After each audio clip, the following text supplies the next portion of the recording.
Shall we begin? So it begins. And now it begins. So it begins. And so it begins. Shall we begin? It begins. So, shall we begin?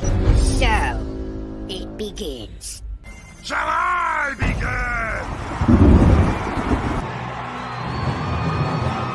Shall we begin?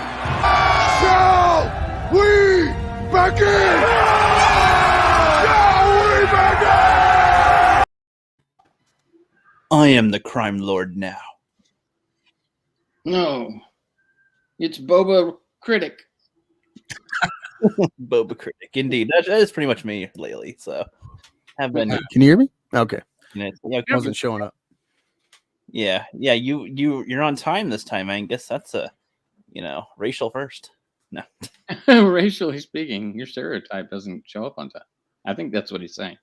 exactly. But so Book of Bibbly Ogly Ogly Doobly Dabbly Fett, episode 4. So this show is almost done. It seems we're past the halfway point. Now we're in the latter half, almost to the end game now, and it looks like they have now finally gotten started. I think, sort of. Man, I still can't get into the show. Sure that my buddy's here, Angus and the Flipster. Such a downer. Loving it. Loved this. This one was fabulous. Oh my gosh. Yes. My initial take is, man, I just it's like, wow, it's not impressed with anything going on in this one. I think the best thing I liked just immediately was the fact that the Wookiee did actually rip somebody's arm off. I was like, it's a grain of sand in this. It's all right. Yeah. Yes, but technically there was no blood, and I need blood. Yeah, they did a weird shot thingy so that they, do that, but they did have him scream, ah! As he got ripped off. So I was like, all right, that's something there. They did something. But oh man, just so I guess initial thoughts on these. Flipster, you're eager today. What are your initial thoughts? Well, sir, I actually found this one to be pretty crappy. I did like that it was better than the last one, but it was overall crappy because, and even though, I don't know if we're going through this play by play. Yeah, we will. We're starting out with initial takes and we'll go play by play. Oh, okay. So initial take, it's it was still kind of crappy. Yeah, that's it. Okay, well we'll dive deeper into the crap as we go. But Angus, your turn. Yeah, I like this. It's not my favorite. My favorite's probably episode 2. I like the slow burn desert with the Tusken Raiders. I like that stuff. But this was the most, if not almost completely current timeline.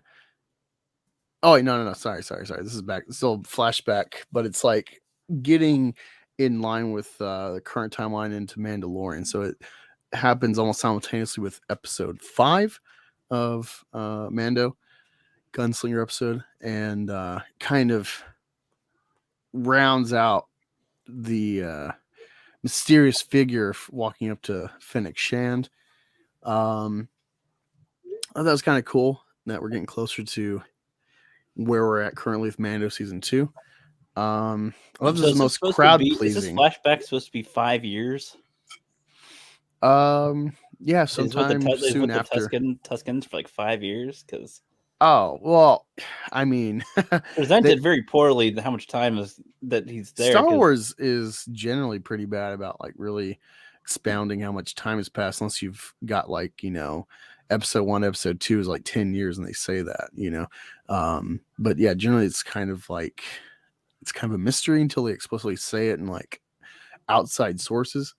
Episode 8 did, the day after, so that's about the only hard pressed timing we got. I suppose, but if you look at the OT though, based on what they're doing and where they are, you can tell a lot of time has passed, more than a couple of days usually. Yeah. But yeah, so far it's kind of unsaid how long he's with the Raiders. But yeah, I thought this should be the most crowd pleasing of the episodes thus far. A lot of good Easter eggs and nuggets, fun stuff, Star Wars lore. Like, hey, member berries. Remember the I'd say this remember is a the fire spray class? This is a very membery episode, but I don't like. It's very crowd pleasing, probably, but I don't think that makes it good at all. Mm. If anything, I could say it's better than insulting everything, but that's not really good points, just neutral points. I need lube. I need lube when you're member burying my balls. Lube Skywalker. Lube Skywalker. Don't force it in. But yeah, I thought this was entertaining. It was fun. Like, I don't think, besides maybe affecting the Mando storyline in general, I don't think this show is really going to have like huge repercussions this first season. But I think we're going to get a good cliffhanger. I think we're building into something fun these last 3 episodes. And we can talk about the end, but they did tease Mandalorian Din Djarin at the end of this, so I'm interested because the way they filmed this, it seems that perhaps some of this was filmed in sequence with one of the Mandalorian productions. So yeah, maybe we shall see. We shall get into some of that as we go on. This is going to be like Captain America.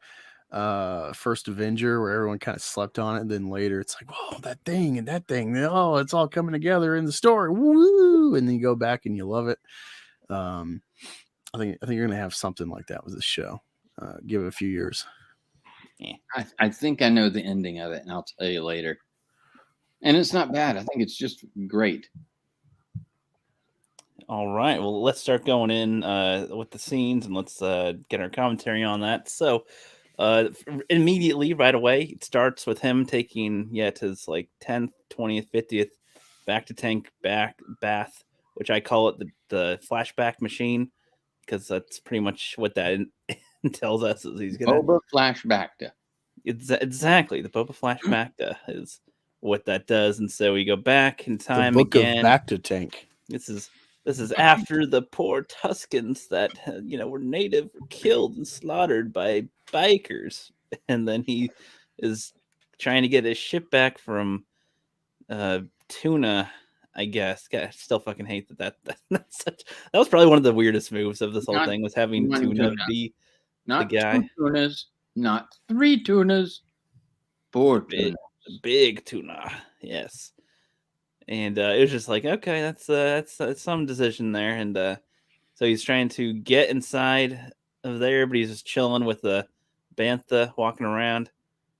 I'm sorry, I missed a part. So he's waiting, and then he sees like I assume that's a Mandalorian ship or something that leaves, right? And then he finds Ming-Na Wen on the ground, and then takes her to a cyberpunk portal. Oh my god, world, and Rick James helps fix her up, and that's that scene pretty much. That was so cringe, man. God, yeah, that was probably the whole worst part of the episode. But Angus, did you like Rick James? No, I was like watching this. I'm like, oh god, more cyberpunk bullshit that's not Star Warsy. Maybe pulls off in Coruscant, but generally speaking, like it's just cringe. Yeah. Especially the hairdo and stuff, and just the whole sequence. And he tosses the money. And it's like, oh, why didn't you start with that? He's like an appointment. I'm so tired of everything in these fucking shows talking about appointments. Fuck. I wish they did that in Empire Strikes Back, where it's like, oh, Lando, he knows me. It's like, do you have an appointment? Or Yoda. So Did you have an appointment? Did you? These droids want to see Jabba. Do they have an appointment? Fuck. I'm looking for Yoda. He's a great Jedi Master. Appointment, have you? No. Looking for Ben Kenobi. Appointment? Who's in front of me? Nobody. You just have to make an appointment. You got an appointment. I'm looking for passage off Tatooine. Do you have an appointment? It's so dumb. But no, so wait, I'm looking to make an appointment. Do you have an appointment to make an No, the best time they could have done this in the Star Wars lore was when Anakin's like slaughtering the rest of the Trade Federation on Mustafar, and he like goes in there, and the droid's like, "Do you have an appointment?" Slap. That'd be funny. Yep. That would be funny. Yep. Get a little subversion of the expectations too there. Subversion. But Flip, what did you think of the little cyberpunk scene here? Mm-hmm. Yeah, as soon as I saw it, of course, I had this, a flashback of my own to the Power Ranger most Vespa scene. Man, that's so funny because like the word Vespa and most Espa work so well together. Like it's almost they did it on purpose or something. Right. But God, I guess not. Yeah, the whole body part, exchanging situation. It just doesn't feel Star Wars at all, man. That does not feel like Star Wars. And the music, John Williams, if he were dead, he'd be turning over in his grave. But since he's alive, I'm sure he just turns his nose up and goes, "You wish." But during that whole scene, I felt like getting up and dancing and recording it just so I'd have some content to put up because that was terrible, man. That was terrible. Overall, like, I get what they were trying to do, but there was no drama to it. If they were trying to be funny, I didn't quite get it. And I feel like they were trying to appeal to the millennial crowd, this new socialist crowd of, big tech freaks and stuff. That's what I thought. That's my overall take from that. Yeah. Yeah, I kind of agree there. It's just like it felt like again like another thing that isn't part of Star Wars really. Like I feel like if they're like I can understand people getting mechanical replacements for when they lose limbs, but this seems like nah, we like to chop out pieces of our bodies all the time and become cyborgs. Like we like it, like as if that's a thing that happens often. I don't know. I feel like the Lucasfilm story group was shoot into some of these episodes, like. Because it's so jarring and not in like think of the Mandalorian and then think of what they did in Rise of Skywalker or even the Last Jedi. They shoehorned in these weird moments that didn't make sense with Star Wars in any way whatsoever. And we found out later that's the Lucasfilm story group who has never had experience in telling stories ever. Yeah, pretty much. Yeah. Which is it feels like that. It's just like they like as if they were in a dark room and they're like make something for this thing. We're not going to tell you what it's for. We're just going to tell you to do it. And they like cyberpunk and we're like, oh, let's just make whatever cyberpunky. Hey, Okay. we can make it look like they're getting tattoos. Like what? Yeah, I didn't get that vibe. Did you get that vibe, Angus? Like it didn't even feel like a tattoo vibe. He's like she's dying, so tat her up with mechanics. I don't know it. Well, no, when he walks in, like there's people laying there getting work on their back, and he's got like this gun that looks like a tattoo gun, sort of. Yeah, that's what I got right then. But.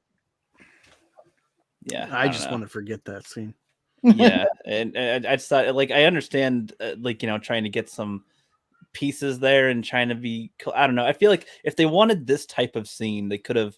This is my whole problem with most of these shows. It's like just tweak some things and make it interesting. Have some aliens doing something in there too. It was all humans, so it just seemed also weird, and the weird coloring of their hair and stuff. It's like Holdo's fashion. I think they're doing this just for Holdo because without that, she was the introduction to the hair color crap. They're a bunch of Holdosexuals.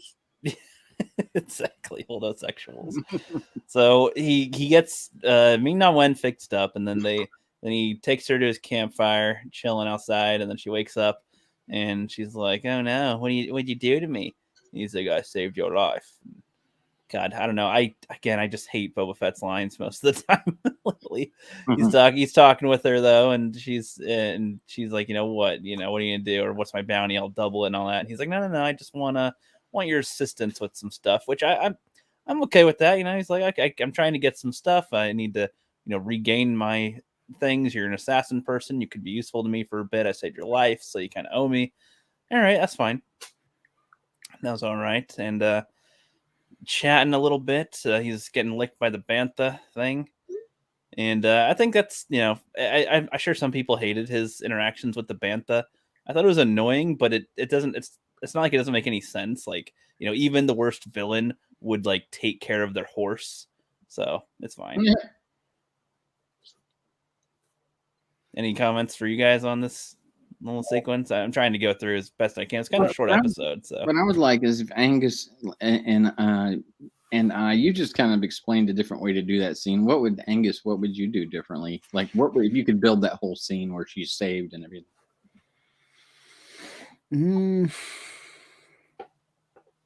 I don't know. I would probably try to mimic Black Hawk Down when they're trying to clamp that guy's femoral artery. Yeah. And he got him on the table and he's freaking out, trying to get him to bite on something to be quiet. Yeah. But, I mean, it's the thing. It's Disney. Like, if Lucas, I don't even think Lucas would go through a sequence like this, but, you know, if he did, I think he would. You know, there's comparisons you watch where it's, I think, Rather Meteor or one of these, they, you know, are dogging the sequels or the prequels, but, like, they're pointing out, like, these are popular films. There's a lot of, like, Ridley Scott references that are, like, you can pull a similarity, at least, with some of the imagery in Star Wars. You can infer that maybe he was trying to copy or one up with similar imagery. But yeah, I mean, maybe he'd be cognizant of Black Hawk Down, given Ridley Scott stuff. But yeah, I don't know. I just think he'd be doing something different. I don't know. I just think it's not really. It's already established that he like saved her because they brought her back later, and they already filled you in, so you don't need to see. This is the problem. Like, yeah, Disney's all about filling in the blanks needlessly. Like, they think of the most arbitrary details. Like, let's explain that, and it's his whole like, show why? has been that to me. Like, most of it is like, I don't need to see any of this. Now, but, Rogue okay. One is fine because it's such like a recovering the Death Star plans is such like a pivotal bit of intel for that whole movie. So it's like that could be a cool story, and it wasn't bad. It's probably the best overall production by Disney thus far. But the way they did it, I'd rather they've done something else original, and that's the problem. Is like, you know, their biggest daring thing thus far is the High Republic that they're trying to build up, and that's a prequel to the prequels. You know, so and you know, there's no real threat looming. They got to generate something before the Sith show themselves, and you know, this is the problem. They're too afraid to go forward and take real risks. And even though there are some, like, I would say, stylistic risks they're taking with this show, and also kind of making like, well, you might know Boba Fett, but you probably need to watch Mandalorian to really get where we're at. Overall, it's like half measured risk, you know. Oh yeah. Well, they have George Lucas's contract. I don't know for how many years. It might have ended by now, but to be a consultant, and he was a consultant on The Mandalorian. I think he would have had something to say about these haldosexuals doing all that, you know, mod work or whatever. It's like you said, it's needless filling in the blanks. Like, and you're right. I was thinking that too. I wasn't thinking the Black Hawk Down, but I was thinking like Aliens, where they're trying to strap him down to the table, and you know, in that case, something's kind of trying to come out of the guy. But well, it's like, well, yeah, but like, imagine if it was more horrific, where she's like, like, you know, in pain, and it's like dire, and it's like, oh no, you know, people are freaking, you know, like that would be more interesting than he casually comes in. Oh, she's kind of dying. They have an appointment. Here, okay. There you go. And now she's a cyborg. Just like, oh wow, thank you. That's so. What a fascinating scene we watched. That you. Well, I'll disagree. I'll disagree about Boba's tone. Like, as far as we know, the Tusken slaughter just happened recently, so he's kind of emotionally spent, and he doesn't know this chick, as far as we know in the lore. And so he's just probably, maybe he's kind of. No, I'm just saying. No, I'm just saying. Like in general, this scene was needless and boring. And it's like, if she was like really clinging to life, like, you know, in pain, I assume he'd be a little more rushed to try to save this chick. Maybe, I guess. I don't know. I don't even know why he'd want to save this random chick. Well, he rode her in on a fucking bantha, so that's not like an express lane. That's true. I guess, but still, I don't know. I'm just saying. I didn't, you know, the thing, the Mandalorian. I don't know. Too, see, I assumed in episode 5 of Mando, where she gets killed or shot or whatever, I thought she was dead, and then he like Star Wars medicine had her revived via Star Wars medication or whatever, you know. The magical science, yes. Yeah. Back to spray. Which be whatever, but like she's explicitly like this kind of cyborg now. I mean, maybe they won't do this because it's, you know, addressing femininity and this would be transphobic, but they could definitely go this route of her losing her womanhood, you know, like a hysterectomy. I'm gonna say she kind gets of she gets a like a screw schlong or something. What? No, It's she lost her ability to have babies just by this. So I mean, you're kind of right.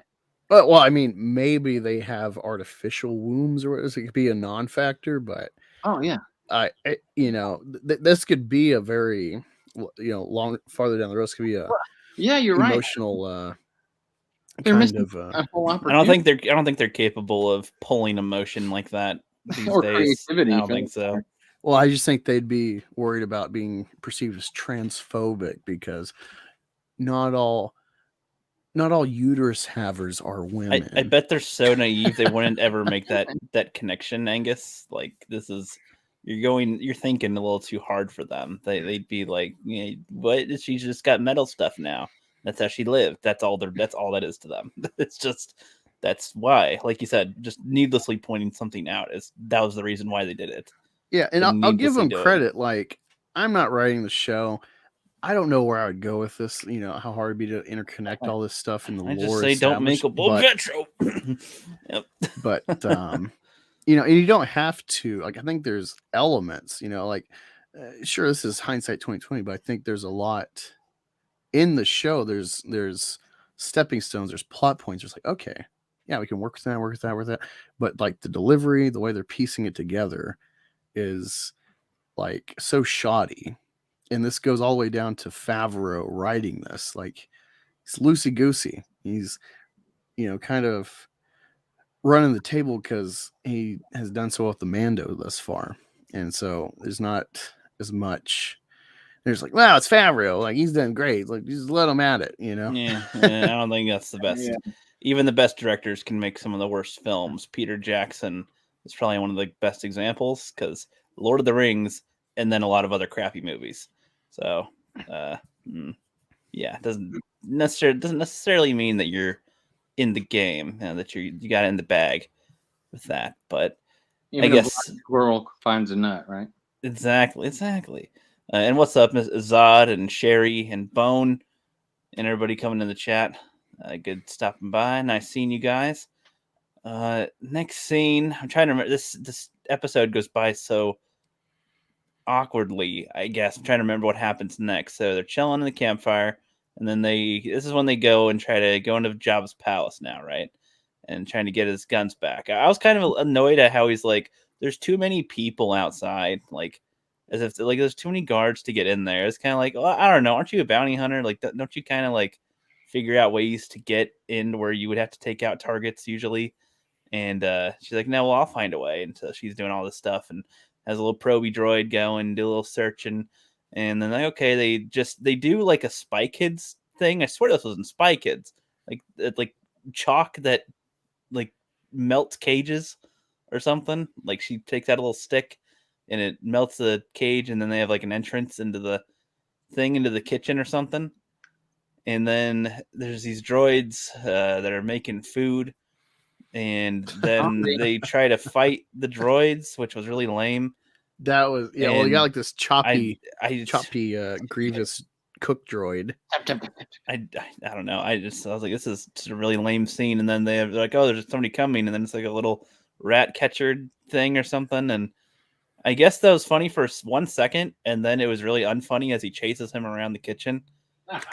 Well, like then they're trying to be funny, but they're just relying on the trope of like, a nuisance in the kitchen, gotta catch it.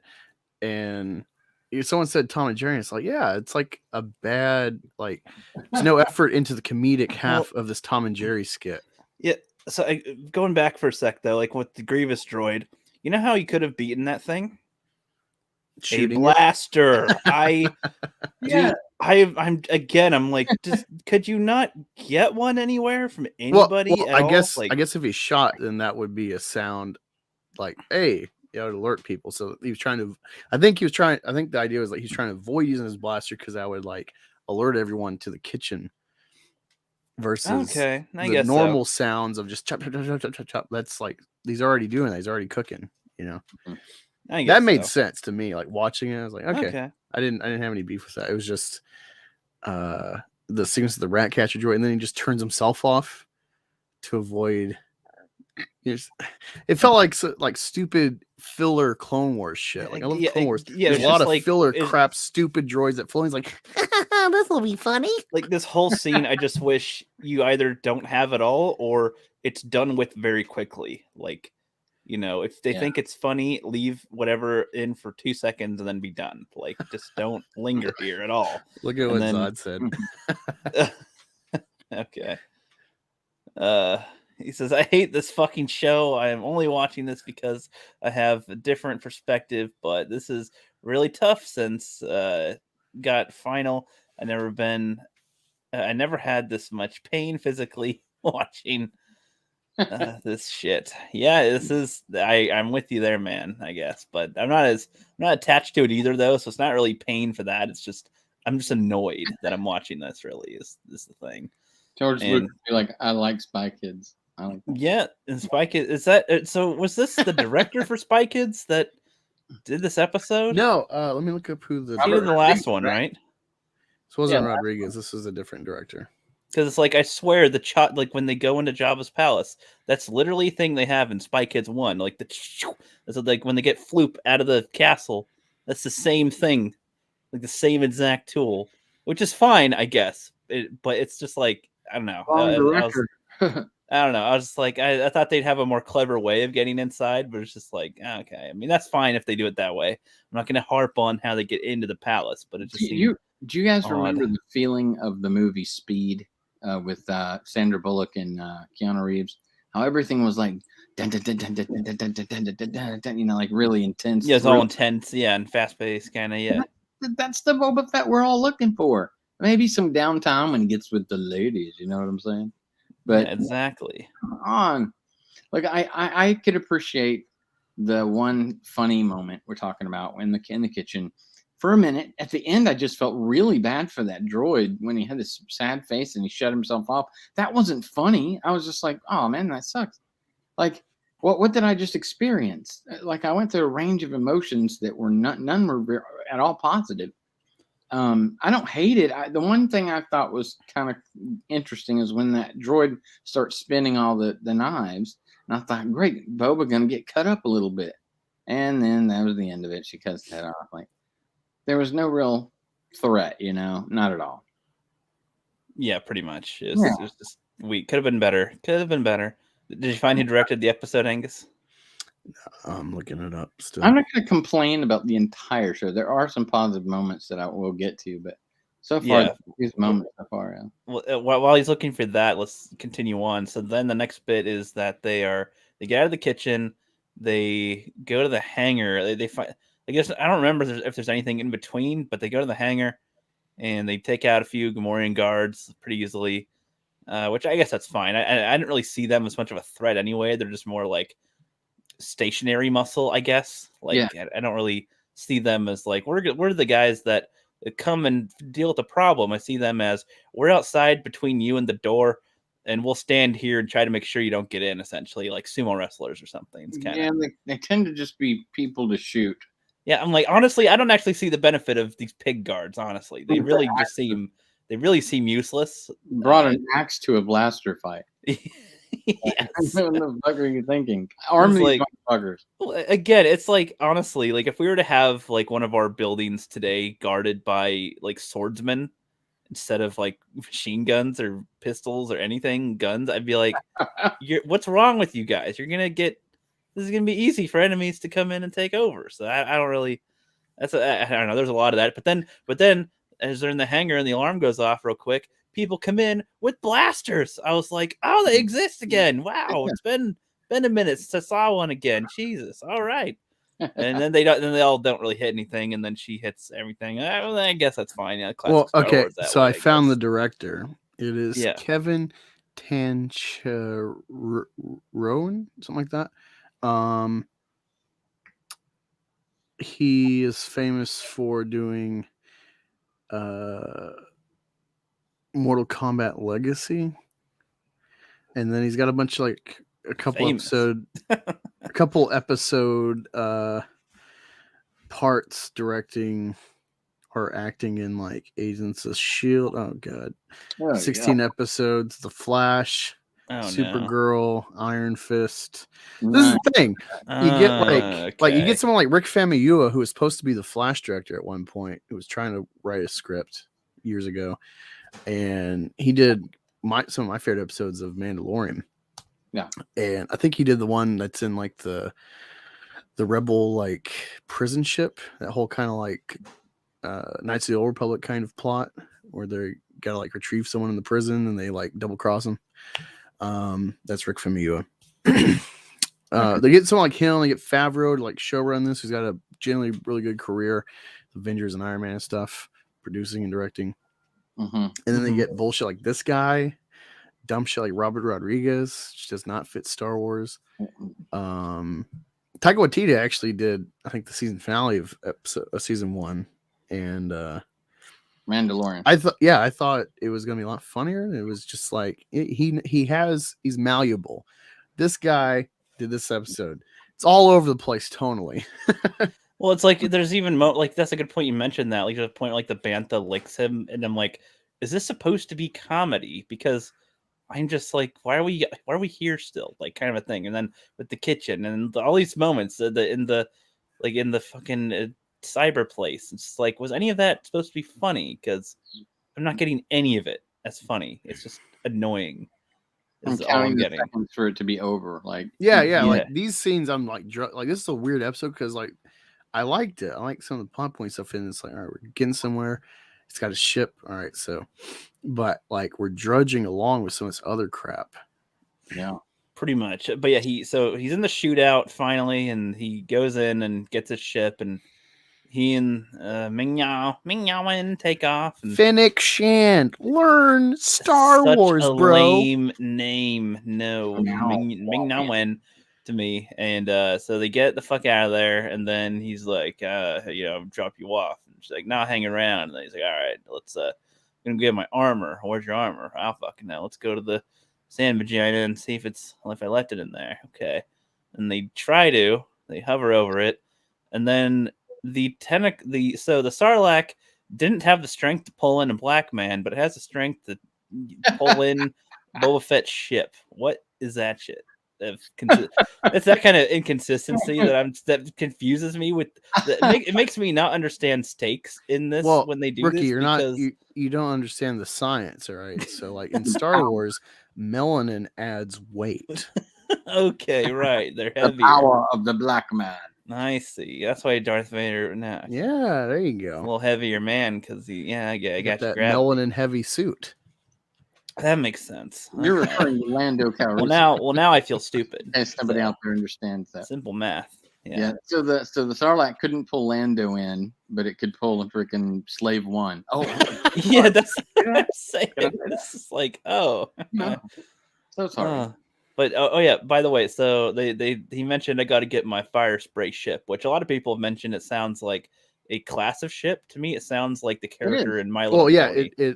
It's been for, I guess, forever, a fire spray class ship named Slave One. Right. So it's it's like Bobby Kennedy's patrol, or Robert Kennedy, or JFK's patrol boat.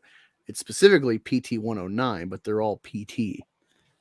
Yeah, I mean, that's fine. Honestly, just the fire spray thing, even if that's not a Disney thing, that sounds like a character in My Little Pony. Here's hairspray, fire spray, and some shit like that. It just sounds very odd. Well, it's if you made a movie, it's like if you're known for oh yeah, I got this sweet Mustang, and then for whatever reason, to not offend the horse community, they're like, I need to get my Ford class sports car. Right. It just feels weird. It feels like I still don't really. It's again, that's not a big problem for me. The name, but it's just like a weird. It Well, feels awkward. The reason people are triggered by it is like what this the underlying cause, like who's running it. Like, oh, like you don't even understand the lore you retcon. Exactly. That had he full could've just depth said- about why it's called the Slave One. He could have just said, "I want to get my ship." He didn't have to say the name or nothing. Just, I'm getting my ship. I'm getting my armor. Did he name his armor to her? No, he just said, "I'm getting my armor." Like, you just get your ship, get your armor. That's all you're trying to do. Well, apparently these people don't even understand where the word slave came from. It came from the word Slav. Yeah, Tuscan. Hey, he spent time with the Tuscans. That should be pretty. He should know slavery pretty well. Yeah, right. They implement that shit all the Picking time. all those black melons out in the desert. The new name is Tuscan 2 or something. But yeah, it came from Slav, like the original name was. It was when Eastern Europeans were being made into slaves. So Yeah, exactly. What's your ship's name, Boba? Fire spray Skywalker. But like this is just that other type of thing, like you said. It's just a needless information that we're seeing happen now, and it's just like, okay. And so he tries. They get stuck, and so did Boba do this or did Fennec? God, it's such a dumb name. Did she flip out the fucking seismic charge? That's what it's called, right? yeah, that thing should have blown up the Slave One too. I mean, it should have blown a big hole in the ground. Yeah, I mean, it just seemed like, okay, I know that it's everybody's favorite noise, I guess, in Star Wars. You. I just, to me, it's just like, if you want to hear that noise, like that's fine. That's a neutral point of, it's not a plus or a minus. It's just, it was there and it happened. It wouldn't have made that Congratulations. noise underground in the sand like that anyway. It would. I think the noise is more for us. I don't know what they would have heard specifically. That's just for us. And his windshield would have shattered to fucking hell at least. Like, Well, I mean, I think the way that they show how it works, even in like Attack of the Clones, is that like it's weird because it doesn't go out in a sphere. It goes out in a straight line, linear circle. with like a CD. But that's straight what's, two-dimensional circumference. but that actually kind of makes it kind of lame to me, because it's like, that'd be better if it was like a spherical charge, not a disc charge. But yeah, whatever, I guess. It's Okay. a stylistic thing. Just I kinda know. like- I'm just like, ooh, saying, that's different. as far as effectiveness. Oh, I loses agree. point. It's like I As watched far Attack as of the cool Clones, I'm like, factor, yes. Effectiveness factor, fuck no. yeah, like I'm like, whoa, that looks different. But like, this, what if you my think about, grenade? What if my grenade was like just a vertical grenade? It just blows upward and doesn't like go around. You'd be like, that's kind of dumb. Yeah, but it's cool looking. Yeah, no. yeah, like you would think they would just splice like 5 or 6 of these together to make a sphere charge. Yeah, exactly. You put two of them together, at least make an X or something. Yeah, I don't really see the applicability of a bomb in 360-degree like space to go in like a linear circle. Yeah, which it just also goes with like, so when he crawled out of the Sarlacc, did it not? Like, I don't know. I wish they. I don't know. If they wanted to go to the Sarlacc, they could have, I don't know, put more effort into what they're trying to show us with it filler as a creature. Stood up with time. I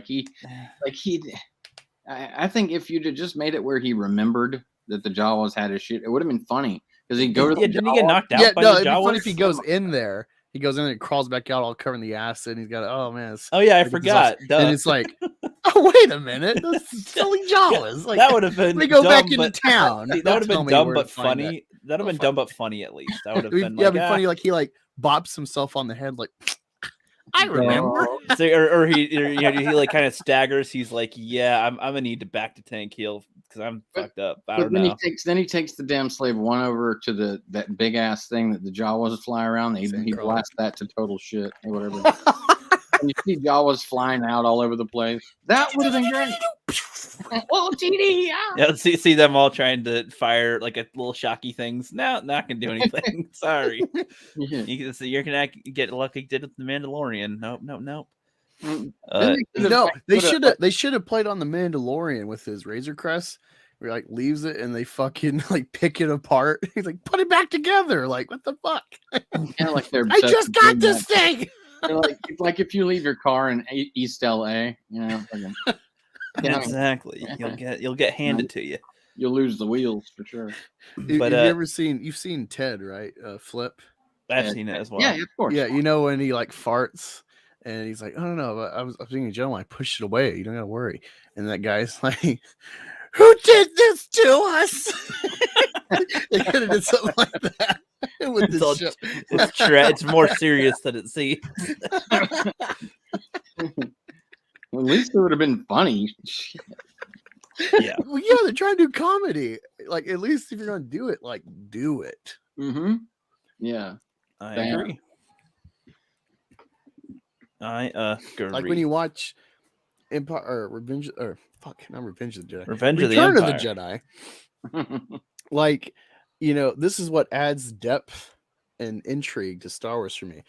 This one little sequence when R2 goes down in there with like the torture droid and he's like, feisty one, you know, all that. And you see like he's burning a gonk's feet and the gonk's like, you know, it's like, well, if he's torturing droids, then like they must be sentient, despite what we think of just like advanced robotics, like you know, essentially utility of a drill or something. Yeah. It's like, oh, and this adds depth like C-3PO, and it's like, thank the maker, and like, wait, what does all this mean with the droids that they're talking about, you know? Yeah. And like in episode 4, he's like, oh, it's like it's our plight to suffer, you know. It's like, God, these guys go through shit. And yeah, they're just I don't know, man. They really missed the mark. Some of this, the opportunities and the depth. Bro, they didn't even need that whole go to the Sarlacc pit at all. Like, what?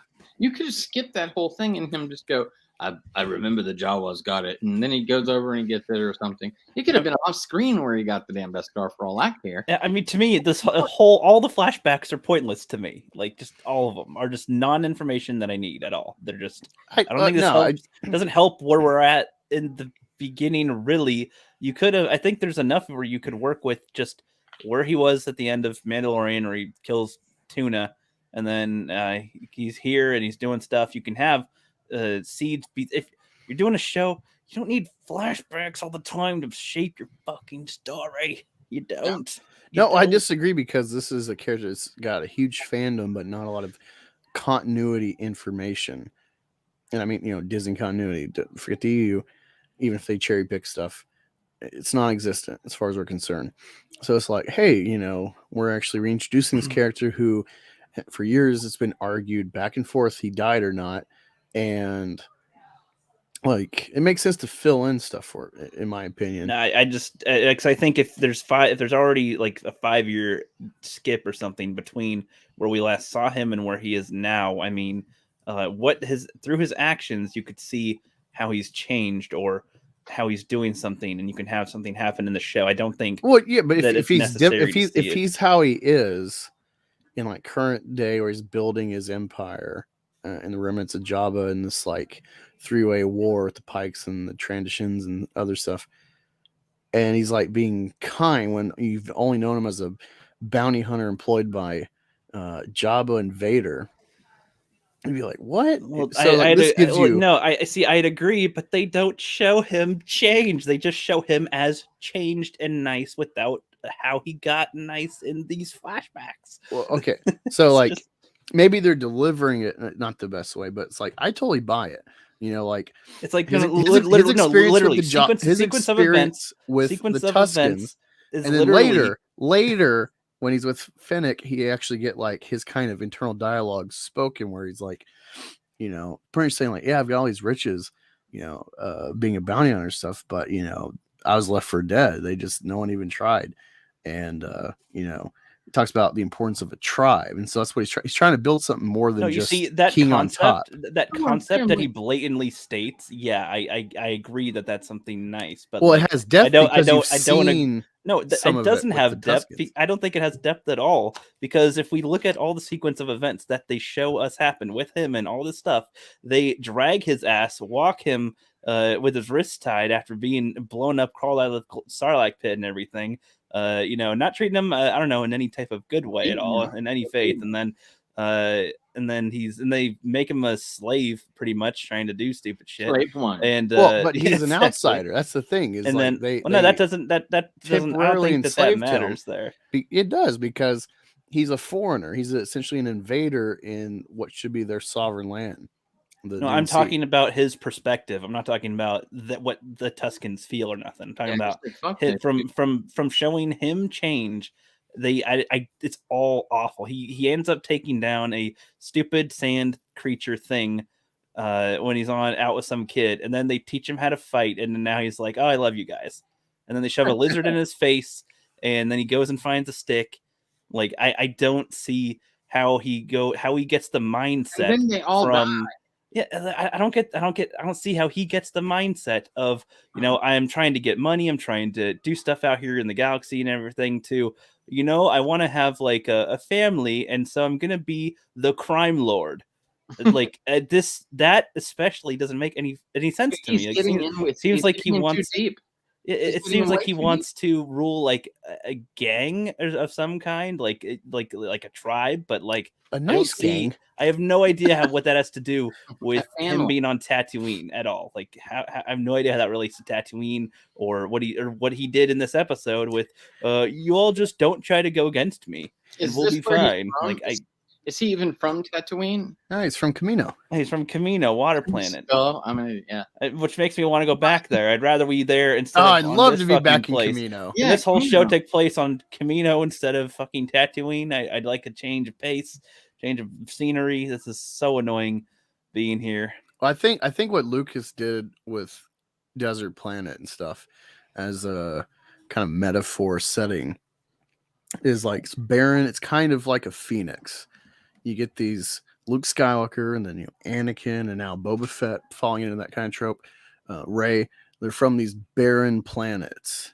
They're kind of like a phoenix rising from the ashes of nothingness. I think that's the like setting metaphor intention. I think I agree with what you're saying. But what gets me is like I've seen this show before. You know what I mean? It's like that's what they picked to do for Boba Fett, the most feared hunter in the. It's like, it's like my whole thing is that if they are good writers, they can show him being changed and why he's changed without showing flashbacks, and it's just clearly that they aren't right here with this. Like they could, again, what you're saying, like how he finds tribe and all this stuff. Like I see that's what they're saying that is happening, and I like that concept as well. But it's just like I don't know. Like this is coming from both of us having watched No Country for Old Men, like me seeing it for the first time, and it's like there's so much to take out of everything that's there. This is like they're just telling you, and we're supposed to believe it, and I don't. No, I'm not discrediting that they're not delivering it well at all. Yeah. And they're just banking on like, go along with it. See, I told you. I'm not denying that. I'm just saying, being aware of that, I follow this narrative and I buy the steps. Now, it's not delivered well, like I said, but it's believable enough that I can follow along, I can buy in, and it makes sense to me. I got a prediction, and hey, Zod, how are you doing, man? I'm doing well. How is everybody?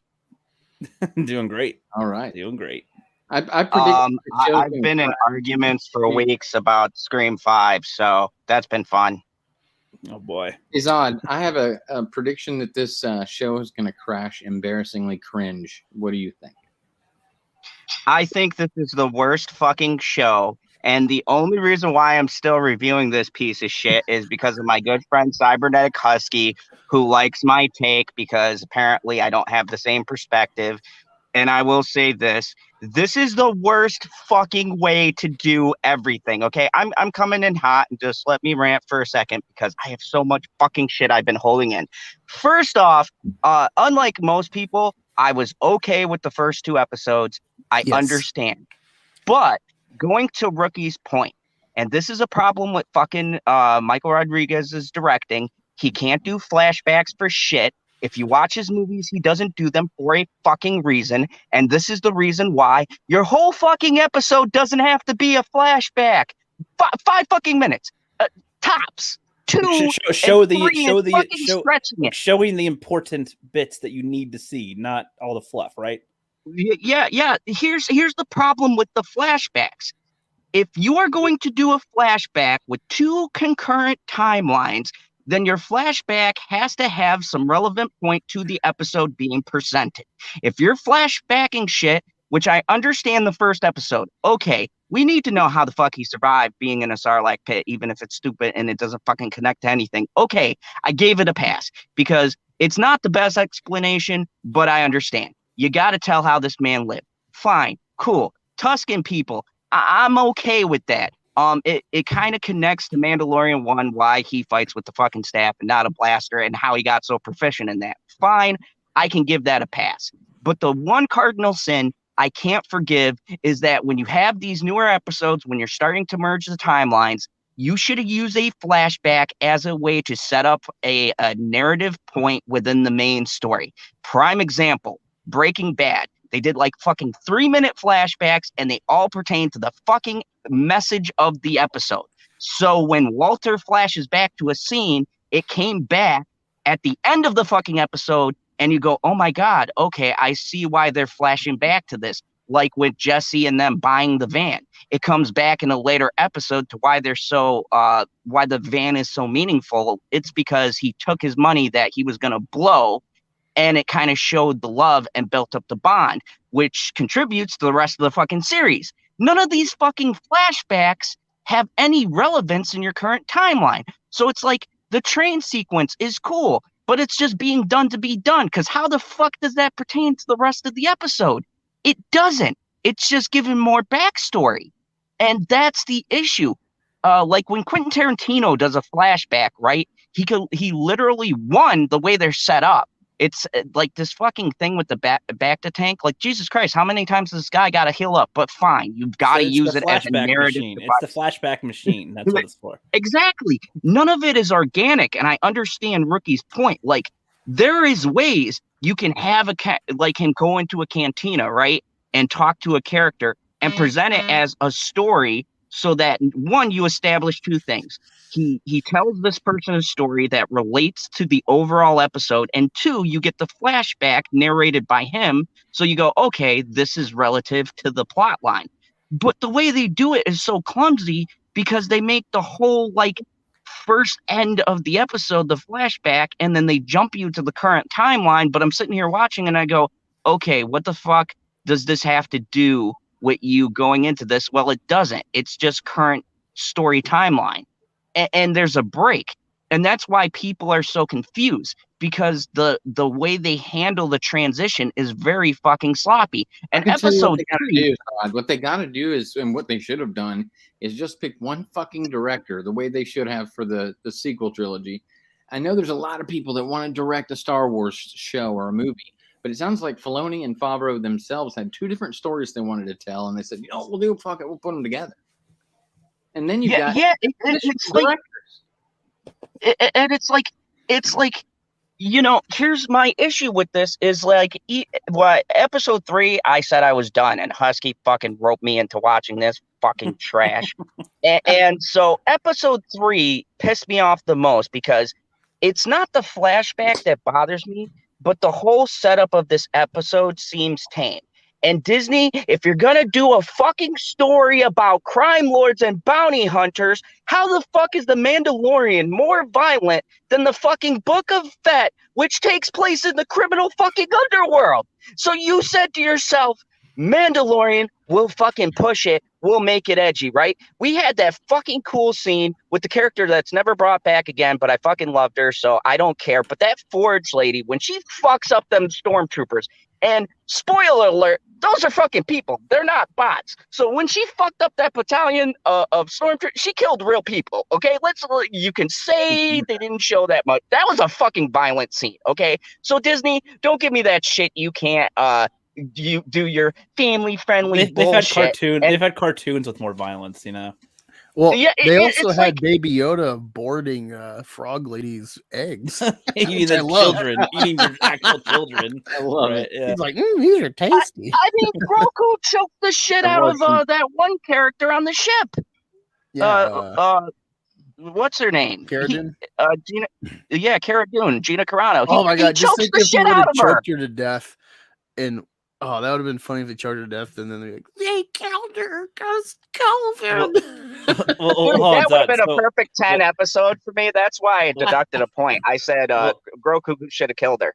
Yeah, well, hold on, Zod. So yeah. save some of your rage for just a little bit. We're gonna finish walking through the episode a little. Flip has to probably get going in a little bit here, so we're gonna try to finish out this episode so we can get out the thoughts, and then we can rant more about it as well.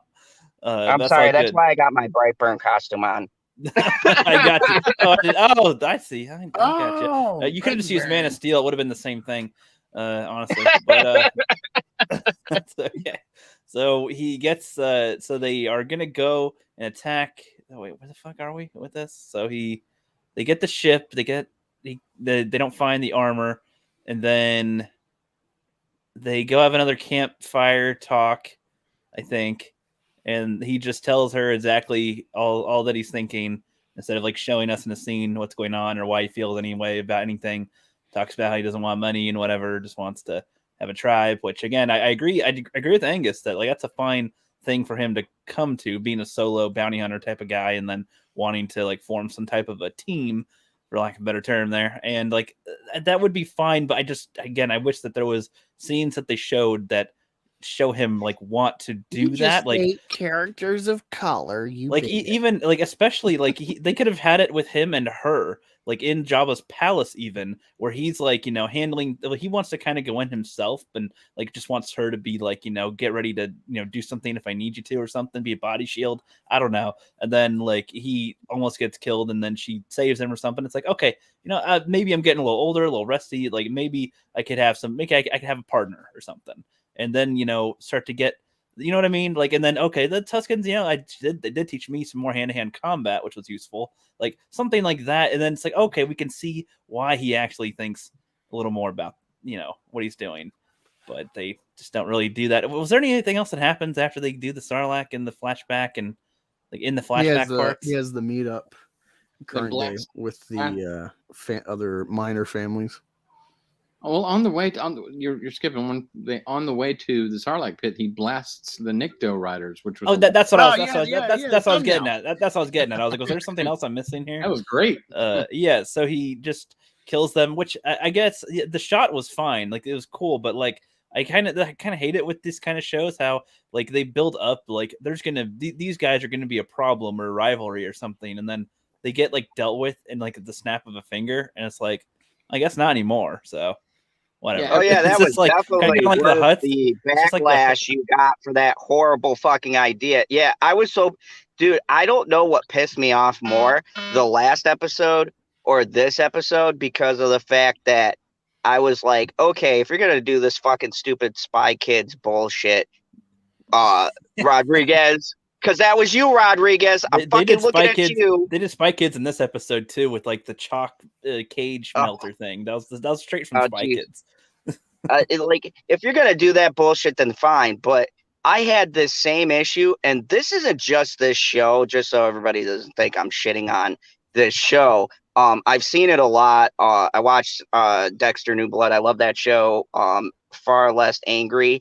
But there was a lot of shit like that I've seen across the board with writing, where they'll bring in this intriguing plot just to move along one episode. And then they immediately kill the person or get rid of them. And it's like, why the fuck did you waste all this time with this setup, right? And I even said when I seen them like wipe the people out, I was like, oh, okay, well, maybe their stupid ass bikes isn't really a factor. I'm just like overreacting like everyone else. Maybe they're going to do some cool shit. Nope, nothing, just fucking waste the time. Just another fucking way to waste, 5 minutes or so you can make your fucking quota. This whole thing feels like a bunch of different episodes. Like there's a good story piled in a bunch of shit ideas. Yep. And you really have to dig through the layers of garbage to get to what the story was supposed to be. And I'm just like, who the fuck is supervising these choices? Is Kevin not Kevin? Is John on fucking break? Is he even fucking there? Because I heard an interview. John was in fucking Atlanta. John, stay on the fucking set, dude. Supervise these people, please. Yeah. Like, it feels like he's not there. Feels like something happened here because it's not at all what I was expecting. And another thing I just want to say, I thought that the music for Mandalorian was great and new and innovative, risk taking, but it paid off well. Not great, but well. But they just went ahead and said, "Fuck it, use the same guy." I don't think that works for Boba Fett here. I feel like he needed a completely different theme and everything. Well, so yeah, I kind of agree with that a little bit. Angus likes the intro bit, like I like the intro part of the song where it's like, Yeah. and then it's like builds up, but then like towards the end it gets like this weird choir, and it's like, what is it? What? No. This yeah, it gets this very does not awkward. feel like, oh my god, I am dreading Boba Fett. Like, no, like this is not. I feel like his music needs to be more subtle, not as in your face with it. I don't know, like Jaws. I gotta admit, I don't like the Mandalorian, but I did like the music that goes with it. It did kind of give like a space western if there was if there is such a thing. And like I said, I didn't like the Mandalorian, but I liked that type of that. You that haven't did even help, finished it. That did Shut help. up. Well, from what I've seen, I don't like it, but I do like the music tie-ins with it, and with the look that is pretty cool. And he doesn't take his helmet off every 10 minutes, like in fucking Boba Fett. On that scene, real quick, where he takes out the bikers, so it's not the worst thing in the world that they just kind of end them quickly. I would hope, in a way, that it's more that he discovers that the bikers did not even do that to the Tuskens, and he just killed innocent people that didn't like kill anybody. Like cool. At worst, they're hoodlums, but like, they didn't actually do anything, and he killed them. And with his new heart, maybe he's like, oh no, am I so cruel or something? I don't know. Oh my goodness, rookie, stop! You're talking about character development. That'd be kind of funny with what they show. But other character development, right? But other than how quick it was like Angus said, yeah, that's probably the most iconic visual scene in this episode, I guess. Like that's like, oh, noteworthy of like a visual, like a bunch of guys on speeders. When I saw that, down when I saw Boba's he just starts blasting, I'm like, yeah, fire spray, pow pow pow. I thought you were about to say fire. Oh, don't even get me started about Save that for later, Zahn. Save that for later. Yeah, but later. Okay, all right, I'll put a pin in it. That's fucking fucker. So we're gonna power through this so that we can get here. So was there anything else in the flashbacks? Because I'm not remembering if there was. No. After that, that was pretty much about it with the flashbacks. Good. One thing with the fire spray shooting the gang that irritates me, because it's like I think of these things like when I watch Winter Soldier and Infinity War. Much as I love that movie, shit like him annoys me because he's got like he never changes his magazine or belt feeds anything new into his machine gun. That's a like realistic weapon, and he's just like all day. And I'm seeing that and I'm like, what the hell? So with Boba Fett, it's not that stupid or anything, but like I think about like, wait, you're already spraying the hell these guys with your blasters on your ship. Why would you waste a missile? Like you assume that's a bit more finite, costly, that you only have so many and you waste it on like one guy, not even like five. You could have started with that and then blasted a few like remnants. Yeah, you think that the missile is kind of like a last resort type of a thing, or like a, oh shit, there's a Rancor coming at me, I should fire my missile because I don't want to die here. Something like that. Yeah, and they're probably pretty expensive in real life. Missiles, just one like bazooka is like $20,000. There's a whole movie about it called Iron Man. Yeah, I'll go to Walmart and see how much missiles cost. No, I gotta talk to my connects at Stark Industry. Right. But so he finally wakes up from the tank, and then the droid's like, "Congratulations, you are healed. It only took like a cajillion years to heal you. 4 episodes, but you're finally healed now. Wow! Thank goodness Luke didn't have to deal with that for that long. Jesus Christ! Like, all right. So yeah, can somebody explain something to me really quick? Because you brought this up. How is it Luke lost a fucking hand? Vader was fucking flame mignon. And this motherfucker takes like 4 episodes to heal. Vader, it's just like, what? Not even the end of the movie. They're like, the fucking. You could see that maybe like maybe a day or two went by with like Vader and Padme and all that, but like Yeah, but like with on hot, yeah, like that stuff still was pretty quick. Yeah, don't you know that Sarlacc spit is super bad? Yeah, See, I mean, if that was anyone actually spits if that on was me, actually I need 3 something weeks to heal. if that was actually Ah. something that they kind of hinted at, but he was in his armor though, so that'd be kind of weird with that. But you know, if that was the case, where like if he was if he was like with the Tuscans and he's like in like extra pain than normal because of like the weird saliva from the Sarlacc, like that would have been kind of interesting as well. Yeah. Like, they'd be like, why the fuck do you like all There are literally freaking 2 out? fucking suns there, man. If you went to the beach on Tatooine, well, you're already on a fucking beach. Like, damn, you'd be flaking and have pink skin and flakes falling off of you. So then you add this like Sarlacc spit, which is clearly worse than lava. He'd be a giant, like weird, you know, like when snakes shed their skin. Yeah, something. Boba, you know, would be shedding. I don't know. Yeah, maybe. 2 I suns. agree. 2 suns. Yep. But he gets up and the droid's like, yeah, you are healed, my friend. You're healed. And he's like, sweet. And I do like how he finally looks like he has a little bit of a pep in his step, sort of. It's like, wow, you ready to do something? All right, let's do something. And he has to he gets his clothes on, I guess, and then they go. Is that like when they go and set up the meeting with the people right there, or no? They go to the bar. They go to the bar, Oh, right? yeah, The Black cantina. Chrysanthemum. And Chrysanthemum is sitting at the bar, and he's watching lizard people play, and he's just getting annoyed that they're loud. I guess I didn't really get why he just felt like fighting. I don't know. He's annoyed just that they're around, so he beats the shit out of all of them. And then he's got one little lizard that tried to break a glass over his head. He's like, "You little turd!" Turns around and picks him up, and the Twi'lek chick that runs the place is like trying to talk him down, and like, okay, this scene is wasted time. Like, I feel like it while when she's on her like 3rd sentence, like he should have just ripped the arm off then, like interrupting her, because like so much of that was pointless. And then beat her over the head with it, because it was like a woman trying to explain that men act like that sometimes and they're idiots, and then that women have to roll their eyes at them and just let it go.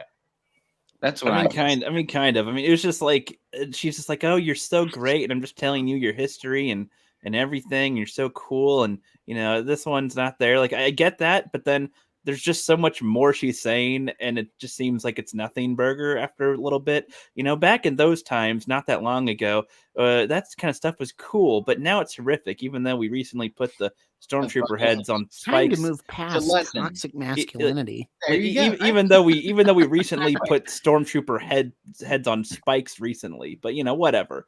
We're fine. We don't like that anymore. Even though we're in the outskirts where it's a crime city, like no, we don't like horrific stuff now. And that's just really kind of dumb. But I do like how he just kind of ignores her and then just rips it off anyway and storms out.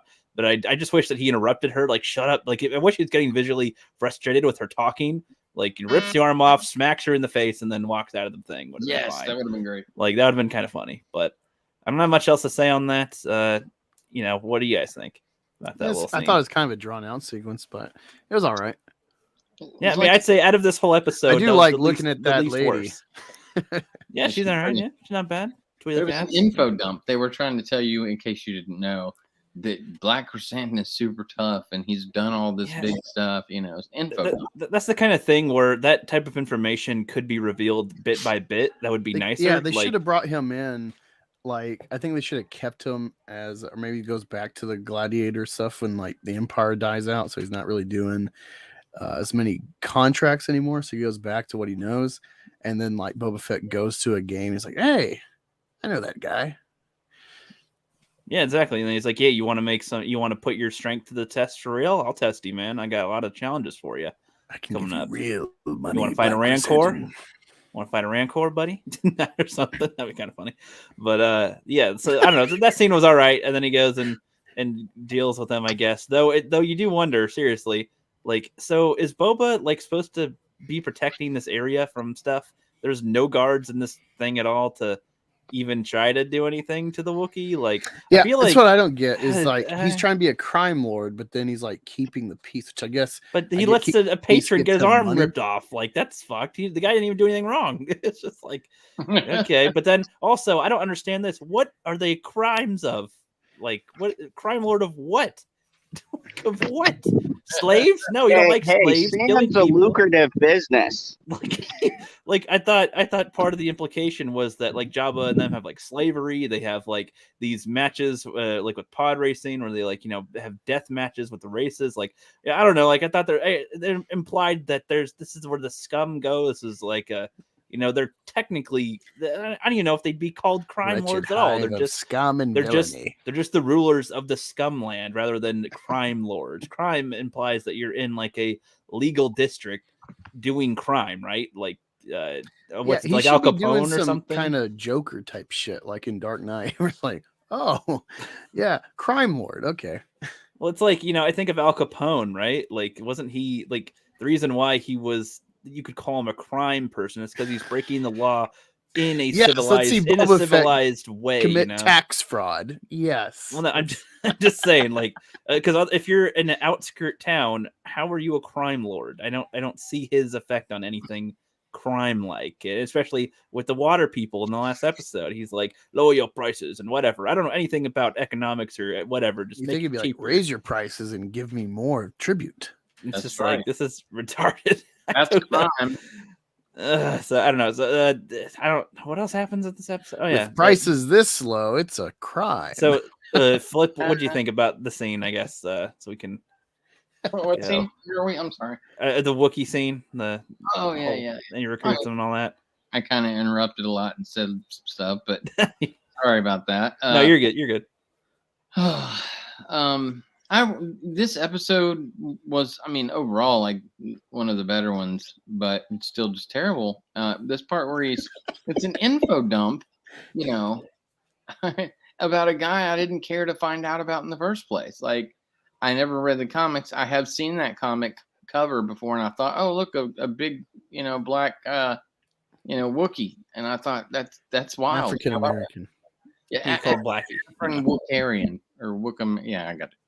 So yeah, like I just thought, isn't that wild? That's wild. That's all I ever thought about that character. I mean, and then you see him in the show, and I was like, okay, maybe something's gonna happen with the Fets. I mean, the Huts. Then the Huts are gone, and then the Black Chrysanthemum is still there, and I'm like, all right, I guess he's gonna do something. And he randomly beats these lizard people up. The hot lady's like, now, don't do that. And he's like, I'm angry. And she's like, come on, I'll let you go with your bar tab. And he's like, oh, fuck you, rip it off an arm. It actually reminds me of the Mandalorian episode 1 and how dumb it was, how like they start a fight. Like in Mandalorian episode 1, he walks in and the like 10 feet away, somebody spills their own drink and they're like, hey, you knocked it over. And then they have a fight, and that was dumb. And this, he's just watching them gamble, and then he just goes and fights them. It's like, can there be any cause and effect with something? Like, you know, they like, you know, toss something in his fucking drink on accident, and he's like, yeah, I'm species fucking... are supposed to be mortal enemies. That was like they just just underlying thing. Okay, well, remember in Clone Wars, I don't know if you saw that episode of that sequence where, like, well, I think Chewie is on that planet where, like, the train. Yeah, no, I remember that one where they fight and everything. Chewie's there and they come and fight and help the Bosks and all that. But like this would have been more supported with what you said if like one of the lizards were like, you know, fucking around with the Wookiee a little bit or like giving them looks, but they weren't. So it just seemed like he just got pissy because they were gambling. Like that could have been any creatures there or any people, and he would have done the same thing as what the impression I got. There wasn't any like they're supposed to be enemies. It was just he just got pissy for some reason. Is how it's presented to us. I thought the scene was ridiculous. I know the comic because I read it, and I kind of find it funny how they go, "Oh yeah, EU and comic and all of this other material is not valid. We're decanonizing it.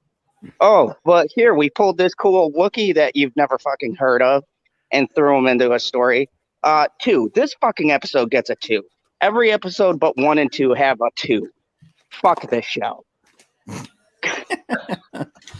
And I agree. Well, I think they get lower, honestly, in my opinion. But and so then after that, he goes and gets a chrysanthemum on his squad, and then they have a dinner tea party in Jabba's palace, I guess in Boba's palace now. See, everyone says he recruits And- him, but I don't remember the dialogue where he's like, "Hey, work for Well, me." see, that's one of the things where he said, "Do you want it? Looks like you need a job." He came and then back they cut, later. and then they cut, and then they cut away, and then they show him present in the place, sort of across from, like yeah, across I from missed that. Ming-Na Wen. So they don't show very well that that's what it is, but it is there, even though it's minimal. If you look away for like 30 seconds, you miss that whole part where he recruits Black Chrysanthemum. Well, I was just kind of bored, I get what they're doing, and it's like, all right, will he, won't he? But like they drug it out too long. See, amateur director and writer. Like, I mean, well, it's not an amateur. That's the weird part. It's like drunk toddlers are putting together. And this one block goes with its block. The square part goes in the square. We get it. Yay. Yes. So he talks to all the people, which I'll admit, I'm glad that they didn't have all the people be like humans.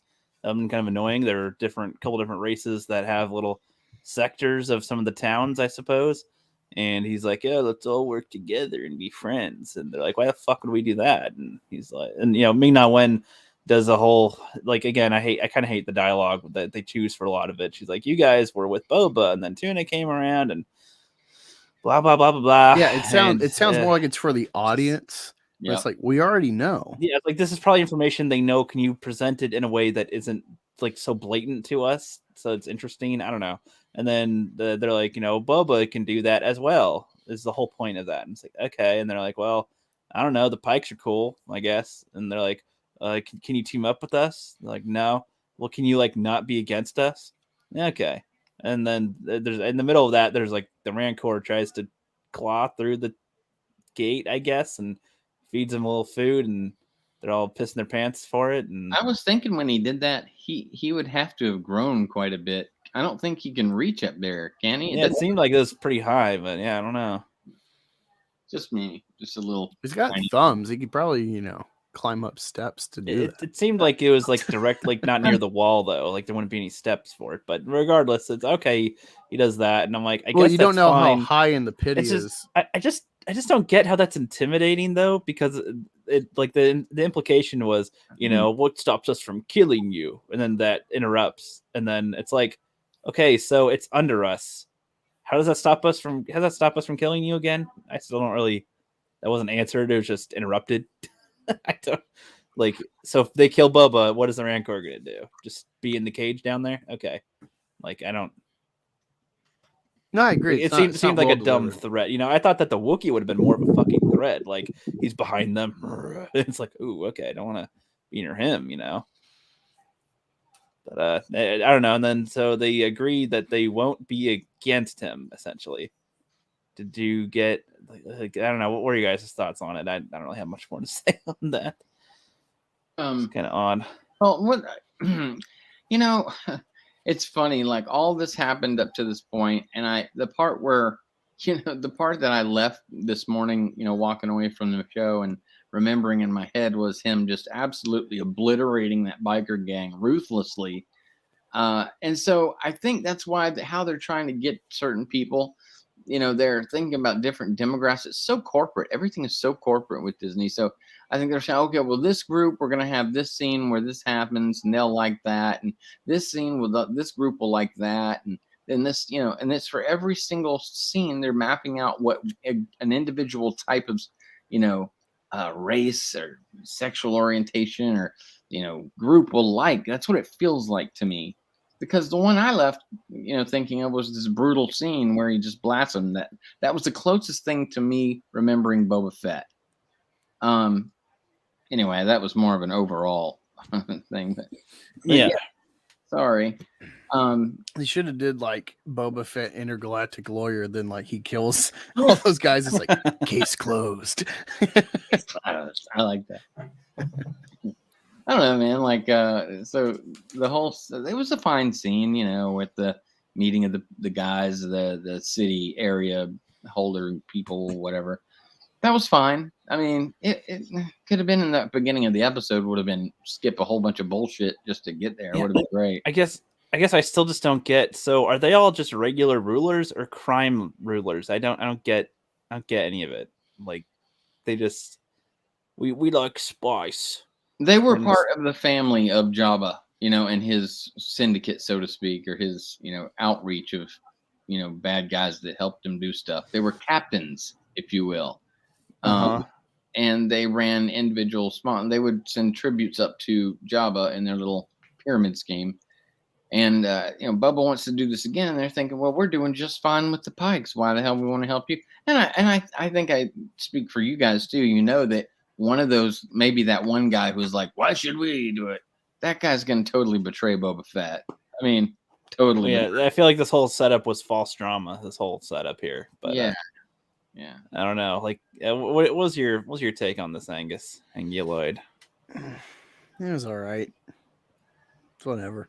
Like, yeah, it's just it's like there's small things to tweak that would have made this a little bit more okay. That could have possibly made it more interesting. Yeah, like Dark Knight when they're having their therapy session, as he puts it.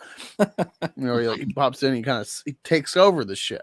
And it's he doesn't have anyone behind him. This would have been a good time to kind of, if they wanted to have any type of history lesson on Boba Fett, be like, do you guys not fucking know who I am or what I'm tied to? Yeah, he could have been like, hey, you know about that one guy and how he died. And it's like, yeah, those are like impossible odds. It's like, I killed him. Guy. I killed, yeah, or they're gonna say I killed a man with this thumb, like Ratatouille. yeah, I thought you were gonna say like, you know those Jedi. My dad has killed them. I have, I fought Luke Skywalker. I wear his armor. Did this, and it's just like I don't know. Like it would have been something if they wanted to do, or if there's some type of stories about Boba Fett, if they wanted to pull a random EU nod for a sec of like, those things that are 10 times bigger than Rancors. I rode one for fun. Or some shit, it's like I don't know, or some type of visual demonstration here to show that he is talented himself. Like, could Jabba do that or something? Like, you want that you followed that fat turd.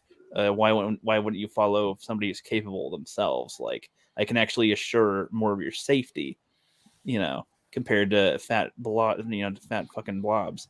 Yeah, but, I've always said that about those slug things. I mean, two things I wonder. How are they threatening? Because how do they kill people with those little arms? And the other thing is, how the fuck do they reproduce? I don't want to see it, mind you. I can do some research and send it your way, Flip. I imagine they do it like asexually or something, or they by budding. I don't know, like SpongeBob or something. I don't know. They have their own single cell way. Maybe play with each other's nipples with their little arms, and then they poop out an egg. Watch Jabba be like a martial artist somehow. It's a blob. Just you think you could fight me, Boba? Okay. Then he's thought like, that was his tail. Then he goes, strike first, strike fast, no mercy, whatever. It's like, oh no. Just seeing Mortal Kombat whipping around, floating. Yep. He just that'd be funny. Decapitate something. But also the droid that isn't a protocol droid is translating everything they're saying. And it's like that's another one. It's just another like death by 1,000 cut type of thing. Mm-hmm. That's like you established in episode 1 you need a fucking translator droid. And then this one just kind of is your translator droid now. Even though you clarified that you need one, and then you just forget, and then you have this one. That's annoying detail to me. I think they're doing drugs. Because they're not paying attention to any of this shit. Yeah, it just I don't know. That thing kind of rubs me the wrong way with it, and then it's presented like, whoa, we're getting pretty cool here now, and in my head I'm like, based on what now? You have like. Instead of like 7 people working for you, you have like 8 and a couple people that might not be your enemy, I guess. Like, I still don't really see the threat that the fish people have at all. Like, that would have been interesting in one of the flashbacks to see like him fight one hand to hand. Like, maybe they appear to be non-fighting type of like, oh, I could easily kill these politicians, but like maybe they know how to handle themselves well or something. And it's like, what, that would have been interesting. So these are fish people. They or like they usually fight well in water, not in what can they do on land? And it's like, no, they've found ways to adjust to that kind of shit. So Right. something like I'm just throwing out ideas that could have made the same thing interesting. Is what I'm trying to get at with some of the stuff that's like just nothing burgers for me. Then they show the woo music at the end, and I'm like, you know what? I kind of would rather watch. I'd probably rather watch all the Mandalorian over any episode of the Boba Fett ever again, because even though I don't like Mandalorian, I'd rather watch that than this. I liked the first episodes of this. The first 2 episodes of this had me hooked. I was like, okay, because I always say give it 2 episodes to get the bullshit out of the way, and then from there on, number 3 should be the starting point of the Flip's like, oh no, more bullshit. More bullshit. It was like going to the bottom of a cereal box to find no prize. There's just nothing there. Like they forgot to put it in. Oh. Yeah, Angus told me he liked the episode. I said I don't like it, and I was like, I wonder where Flip's at with this one. This one's a hard one to judge on this. Well, there are parts of it that make you feel good, but it's such a false positive. It's cheap, and it's like surface level enjoyment of like that's the seismic charge. That's Boba Fett ship. That's this thing, right? They're sticking it in everything that he does. They did it at the end of The Mandalorian. They did it, twice more in this show already? Well, it feels like it anyway. They're just doing it all the time. Look, seismic charge. Remember this? Remember? Yeah. Oh, fuck you and the seismic charge. I would have rather seen him, like his ship, whip out these other 2 type of things that shoot electricity, like a, zap the fucking thing, because you don't want to kill the Sarlacc. Now they done killed the Sarlacc. Now that's gone too. Like. See, now this would have been interesting too. I was thinking about this while you're just talking with that. Like, what if if they're not going to have like the Force in a lot of the stuff, like what if they still had like lightsabers or something like that could give people the false impression of, oh shit, is that a Jedi or a Sith? Like what? And and if Boba takes one down, like they could go, wow, you took down a Jedi or a Sith or something. Aren't you cool? He starts getting contracts to go suck him down, and then finally he runs up against a real motherfucker who's a Jedi. Or at least like the rumor starts that he's been able to do this, so people that either like or hate that would come to him to Tatooine or something, and like could present a challenge to him or the Wookiee. I don't know, and make it interesting. But why hasn't this whole thing been about him finding Mace Windu? From the very first episode, that's what he climbed the fuck out and been like, Mace Windu, I'm gonna kill you. Oh, you fell off a building. Oh shit, never mind. Just saying. Yeah, I know. Wow. That'd be something. Well, I know he's got to recoup, and he's angry that he should have been like, Han Solo, I'm gonna find you and fuck you up. You fucking ruined my shit. And then this is the thing. This is the exact thing I was getting at earlier. Like, if they want to show us that that's not the type of mentality he might have or something, like show it. It just seems like nope. It just isn't anymore. And it's almost as much of a time skip as it's almost as much of a personality switch as Luke going from I'll do what I can to save you to I might want to kill my nephew. Really, what that feels like to me. This is not Boba Fett. Boba Fett would have been like, oh my God, I can't believe I survived. Thank you, send people. Handshake. Bye. And then he goes off looking for Han Solo because fuck that guy. He made him fly into the thing. I don't know, man. Or who gives a shit about running a crime syndicate? There's plenty of those assholes. Well, it's again, like I don't even see what they're doing as a crime. Like, what is the crime syndicate part? Like, what is it? Spicy stuff. Is it spice? Is spice? What is spice in Star Wars, Angus? Okay, what is that? So George Lucas stole Tatooine and the spice and all that from Dune. Actually, if you watch Dune thoroughly or read it, I guess you'll see that George Lucas, who freely admits that he took inspiration from Dune. And like there's that train sequence. So I'm saying George Lucas is the best plagiarist in history. I agree. I love him for it. I agree with that. No, I agree. But Angus, what is spice? I don't get this. It's a drug, at least in Star Wars. But they just go spice, and like it's always just used as it's in a box or something. Yeah. Like I don't get. I'm like you put it on your food.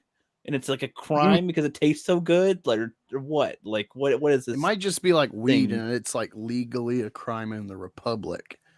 Like it's one of those things where I wish by this point, Yeah. that I would see its use in play. So when they say that Poe was a fucking spice dude, it's like okay, this is why it's like why is it a crime? They need to have a Breaking Bad style spin-off show. Something. Thank you. Like I'm That's just season 2 of Boba Fett, where because he's like by now crime lord you see of what I the mean. Because spice. by now it's like if you were to say that we're moving pencils and you're moving pencils you're a criminal. It's like fucking why? Like why is that a crime? Fourth quadrant because it's illegal there. Everywhere else, pencils. I mean, completely crime legal. means a lot of things. Like he could literally be like mailing shipments with like under postage. It's committing fraud through the mail. You're right. We will. Well, they think they can get that extra 30 credits from us. Fuck that shit. Well, we're gonna give them the 10 credits and they'll like it. They're going to get 5 credits. Pray I don't tell there's any. I'm gonna switch the cranberry sauce with the mayonnaise. No, don't do it, Boba. Yes. Don't do it. Yeah. So that's part of my problems. Like honestly, if I were to like really lay out my problems on a table, like man, there'd be a lot of them for this show. Honestly. Yeah. But there would be some things I could pick out. They're like, oh, that's nice. That's neat. We can keep that part, maybe. Maybe we can keep that part. So you want to get to this point. Well, let's see if we can get there that's like actually interesting. Like that'd be nice. Well, what pisses me off is that people listening to this who really love the show, these people who watch New Rock Stars and love every second of that, they'd be like, oh, you guys are thinking too hard about it. Well, motherfucker, you're not thinking, and you're not thinking enough about it. I don't know. Like that's I can't help that when I'm watching something, I have my brain on usually, and if you have to turn your brain off to enjoy it, then that's what it is. You can say, oh, I like it, but it's not great. Like I don't know. Boba Fett or Django was supposed to, or Java was supposed to be like one of like the big gangster bad guys of the universe, and he employed Boba Fett for nefarious deeds. Mm-hmm. Inside his network of nefarious deeds, and he's got like slave hookers and shit, and he shames slave. Well, and on his planet, there's other people that have slaves as well. Like that's what he helped. So yeah, it's cool. We can't show slaves. We can't even say slaves. Or like if travelers get stranded, like you got to do a lot of shit to get off. Like you can't. Yeah, you can't say slave, but then like.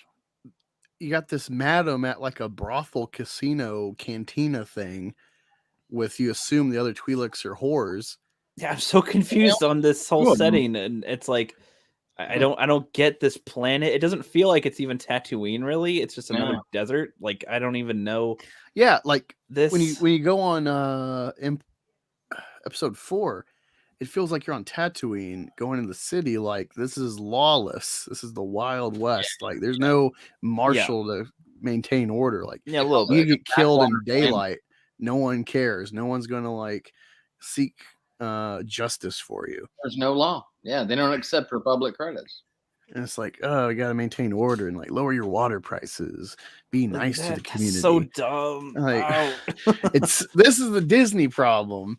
Of like, yeah, we're gonna tell a story about the famous bounty hunter. He's gonna be a crime lord. He takes over Bib Fortuna, who took over from Jabba, and then it's like, I'm gonna be nice. It really is the kind of thing of like, I am going to switch the Coke with the Pepsi. And it's like, so you evil Nicky. He's like, you evil he's thief, like, we must defeat you. Oh, that's why we must defeat you, because you're so evil with that. It's like, not really. And no, that's the thing too, like the Rancor.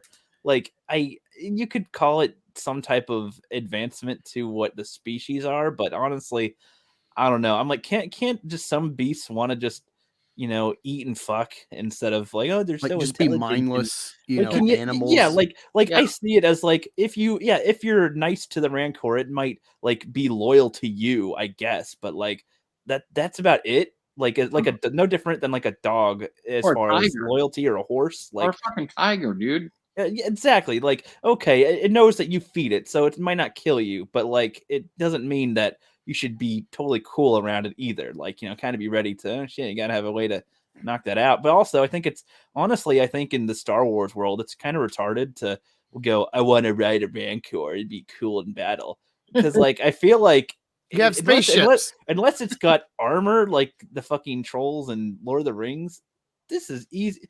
Like, this is not a threat, honestly. Like, I don't know. How tough is its skin, really? How much blaster damage can it take before it falls down? And you have to feed it you have to feed it constantly and watch out for its shit. Like, I imagine this is not an easy thing to maintain. It's like the fucking raptors that they tried to have in the Jurassic 2 or the Lost World 2, where they're like, we're gonna point a laser beam and then the raptor will attack them. It's like, what the hell is that shit? That's stupid. Could you imagine the smell coming up from that rancor pit? Exactly. There's no air fresheners in Jabba's palace. He stunk too. Yeah. No. You just didn't see it. He has an air freshener droid as well. As a rat right. droid. Oh, how can we miss it? Right. A1 I also kind of thought it was dumb how they said like a rat, like just a normal rat. Like they couldn't even like come up with a new species, like a new. I guess they didn't say womp rats, did they? Well, no, but they say womp rats in Star Wars, so that's kind of these. It's like, I assumed a womp rat was. I assumed a womp rat. I assumed a womp rat was bigger than a rat, though. I think. Like, yeah, it is. They imply like a rat. Like I don't know that another laziness kind of a thing. It's kind of like you couldn't like come up with a new creature here that could be a cute little critter of some kind that the fucking plebes would want to buy for it. I don't know. It's a cute rat. It's a rat cute thing. That was in that episode with the droid that got chased. Yeah. Like a little something. I don't know. Well, guys, I gotta run. I got to you gotta go to bed. Bye. One thing. Let me share this and get your thoughts on this.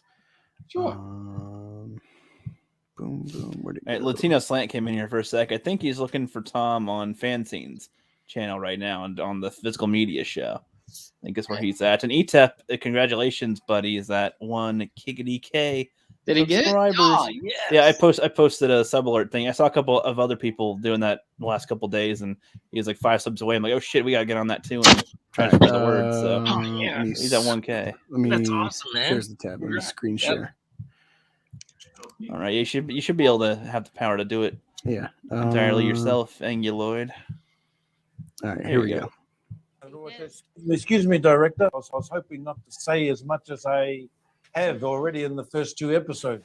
I speak far too much. In fact, in the beginning, I was trying to get past my lines on to Ming Na. Excuse me, Director. I really feel that Ming Na should say these lines because I want to stay mysterious. Right. I want to stay quiet. But then I caught on. He wasn't just trying to be a very generous actor, which he is. He was just trying to parlay some of the work to me. His responsibility. So yeah, but and even when Ron's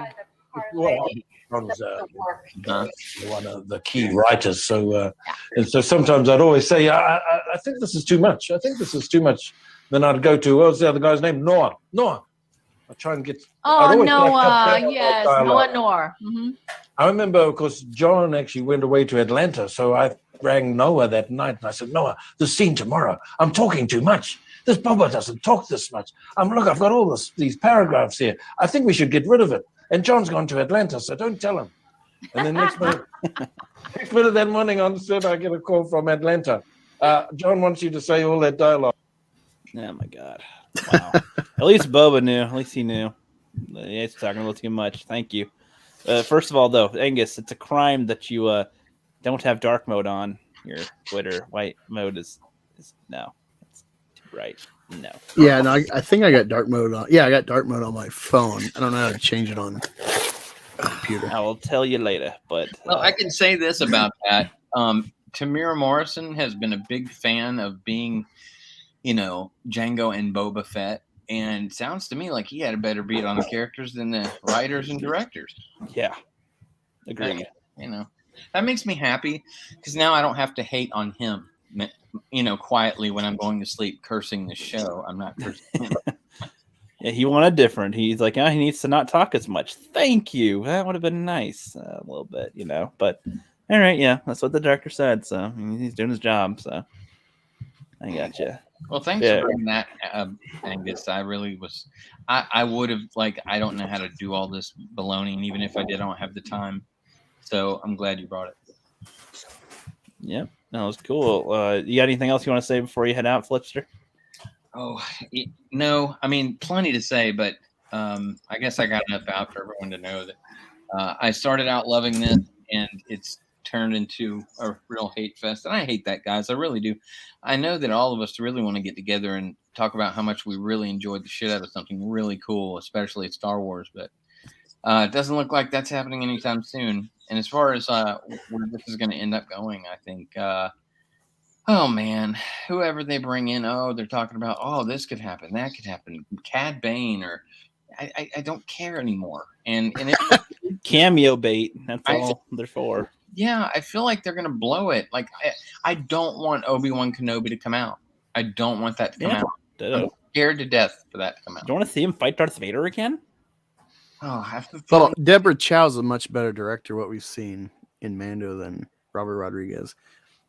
More gaps that don't need to be filled, though. It's just the feeling. I love a good gap fill. To be fair, that is a story that was touched on during Rebels and Clone Wars, which, despite how much people hate that, it's still canon. So, I mean, I feel like it's kind of. I'm just talking about. I'm talking about the necessity for it. Like, is it necessary? I'd say no. Well, I mean, any time you get Ian McGregor on, yes, it is 100% necessary. That man is fucking fantastic actor. I would just listen to him reading a book. Well, yeah, but I don't know. As far as continuing a story, I don't. Sometimes it's better for them to just end for a bit. You don't need to make more. Well, if it ends up anything like this, which it probably will, yes. People think the first episode's tight, and maybe the second episode, and then they'll be like, "Wait a second, why is Hayden Christensen wearing a bandana if he's Darth Vader, like something like that?" They brought Zords into this. That would actually be cool, though. No, yeah, no more Power Ranger shit. Power Rangers, yay! That's where I end it. That's where I draw the line. Combine our weapons, guys. Whoa, red, blue, green. All right, guys. Hail. I'll talk to y'all later. Yep. See you later, Flipster. See you later. Hail to the Haya. This picture perfectly defines how I feel. Woke. Go fuck yourself. Real quick before Zad goes on his, we'll let you loose for a tirade in a sec. But so what's funny is that Angus and I constantly go back and forth with each other on a lot of stuff with Star Wars. Like, I think we've argued out of all things we argue about, I think Star Wars is the one we argue the most on, but for different points. Like there's like a similarity that we have, but then we differ at other points. Like the point of, there needing to be good or bad in the thing, like the darker light side of the Force kind of stuff, and then the gray or something, like that there needs to be Force in it. That's the backbone of Star Wars. Yeah, like he and I go back and forth on that kind of a thing. On the shows, like I'm not liking the feel. He's finding more to like out of it than me, though.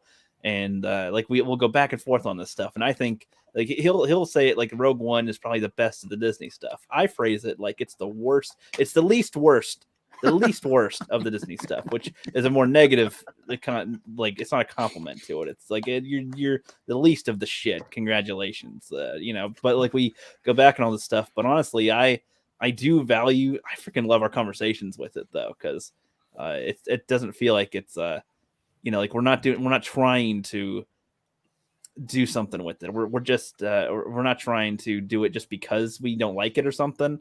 We're really trying to figure out why something's like good or bad here, or like if it is bad but it's good for this reason or for these people. Like the way he described this episode was like a crowd pleaser, and I kind of agree there. I assume most people like find elements that they enjoy in this episode, even if they don't like the show. They like there's more like member berries to make them at least get the sensation that they like it, So there's that. Just wanted to do that. Either of you have the floor? I will say there is nothing for me to like. I fucking hate this show.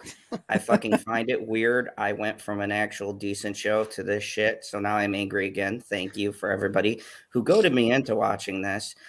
This was a horrible way for me to come back to Disney Plus, because when I actually miss High School Musical, the stage production, the series, I'm sorry, dear. When I enjoy watching that with Bitchy, because that show at least out of the gate lets you know this isn't a very good show, but it's so fucking ridiculous. We could sit there and watch it, and I could laugh and be like, that would never happen in the real world. And the irony is, it's supposed to be in the real world. So yeah, I mean, like, there's no illusions when I go into that it's going to be good. So I'm fine. But when you motherfuckers come out and you tell me every moment's going to be as big as Luke, which, let's be real, we all knew they were full of shit. You're not topping that moment, but you're giving me the hope using, and I'm in the camp of being a fan of this character. I know the lore and all that stuff. He's probably the one I know the most about. And then you hand me this, and I was on board for the first 2 episodes, to be honest, and maybe some of 3 until I started seeing where it was going. But see, to Angus's point, I understand his defense of certain things. He's not wrong in what he's saying. But I think Rookie is more correct in his review, honestly, because this comes down to Wait. That's like AOC, where it's like, I was factually wrong, but I was morally right. yeah. Wrong. No, I think because I agree with what you're saying too, Angus, but I don't think that reflects the same in the show, though. Exactly, like you you're in a weird position where you're amazingly able to get enjoyment out of what you're pulling, because you're like, I like, you acknowledge its flaws, but it's less. But for me, it's a pet peeve, and I could tell, because me and Rookie have talked on our own about different movies and stuff, that we're more on the same page length. When you like do writing, or when you love movies like I do, and you look at the writing mechanics, and I even look at the stupid shit. Well, not really stupid. It's kind of really important, but most people would think it was stupid shit, like direction, lighting, camera angles, camera shots, things like that. I give you an example. Not that I need a reason to shill for Scream 5, but I'm just going to say it anyways. There's a particular shot in the movie that makes a scene more impactful because of how they set it up and then what they choose to focus on. That shit is very important, because that automatically determines how impactful a scene is going to be, as opposed to just being stuff thrown on screen. Now, if we swing this back to Star Wars, nothing out of this, even that bike chase scene when they obliterate everyone, nothing really stands out. It's just a bunch of pictures thrown together in an in-sequenced order. And there's nothing for people, which is why everybody's so divided, because you have nothing that stands out. And it really surprises me for Rodriguez.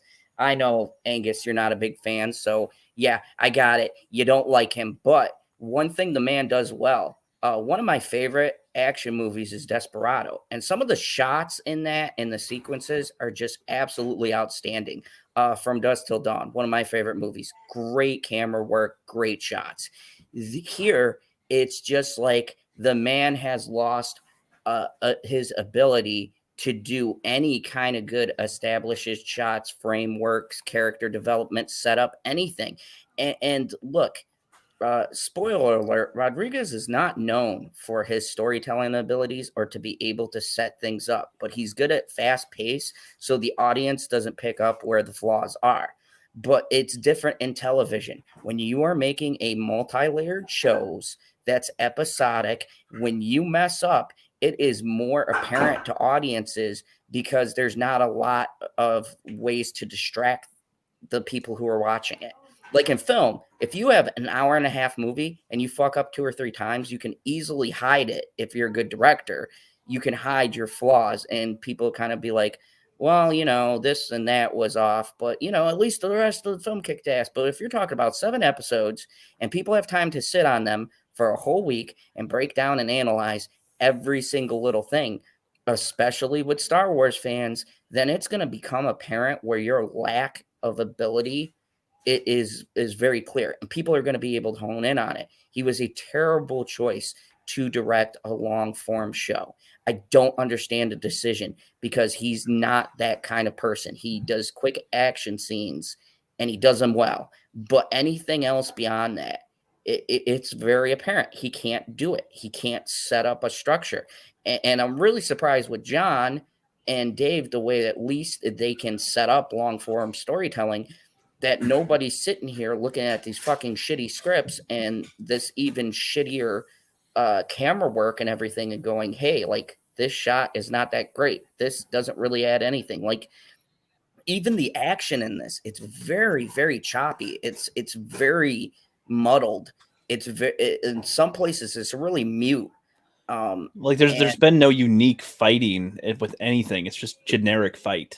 That's that's exactly what I mean. Like, the scene with Boba, don't get me wrong, I enjoy that. Like, I think it was in the 2nd episode where he like chokeslammed the dude. I was like, oh, okay, that's pretty cool. You're showing he has power, even though he's a little bit messed up, and you know he's a force to be reckoned with. But then after that, it's like, what does he really do? Well, nothing in the current timeline. So how am I supposed to take that anybody is going to listen to this person who up to this point hasn't really done anything? It's always been people around him or his bodyguards, but he himself has not posed any of a physical threat. So you have, and I'm doing air quotes, a protagonist who's not a menacing force at all, and you have generic, really terrible type villains and people in there that don't add anything, and it just creates a giant mess. And that's what this feels like. It's a giant mess of convoluted ideas that they tried to, instead of cutting stuff, went with everything, and it's like throwing shit on the wall and seeing if it sticks. And I'm sorry, none of it sticks for me. This is by far, I'm just going to say this, even with Game of Thrones season 8, this is probably the most terrible writing I have seen in many years. This is the most god-awful writing I think I've seen, and I would put that against the sequel trilogies. I know that's a bold claim, but at least there was fucking some kind of structure there, even with Rian Johnson. I know it's blasphemous to say, but there was still fucking structure in that. It was a very good structure, but it was structured. This annoys me because there's no structure at all to anything that's being presented. There's no through line. There's when you write, there's a thing called fucking story threads, and none of the threads that they set up where I could see where it's going to see to episode 7, right? There's supposed to be this big climactic thing coming up, but you haven't positioned anybody to really be that thing where people go, oh shit, this has been running parallel and now it's all coming to a head. There's none of that. So you're 4 episodes in and you have yet to establish to me what a clear and present threat is in this show, or how our hero will be able to deal with it. It's like fucking story writing 101. And there's nothing here, and I can't get past that. I absolutely hate not following a story structure. Everybody's got to do it. You're not fucking special because of your name. Things are constructed in a certain way. If you break that order, it's why things turn to shit. It's the reason how you get a good movie to a bad movie, a good show to a bad show. It's very fucking apparent. And like so many fucking shows do this in these years. I watched an Amazon show that was like this. It had a great premise, and I stopped during the half of it. It was some like game that these town people play and stuff. But you know why I stopped, Rookie? It was because of the fucking flashbacks. This show was literally all fucking flashbacks. Like they'd introduce a character, right, who's entering the game, and then they give you a flashback about his summer, and only like 2 parts in the flashback actually pertain to the story that they're telling. And I'm like, holy fuck, like this is the 3rd episode of you doing these fucking flashbacks Why? I get it. Just do like 2 seconds, and I got you. They treat the audience like fucking idiots, and I hate when a show degrades me by repeating a point that we've already seen physically. We physically fucking saw what you're talking about, and then you're gonna have characters sit around talking about what you just showed in the last episode.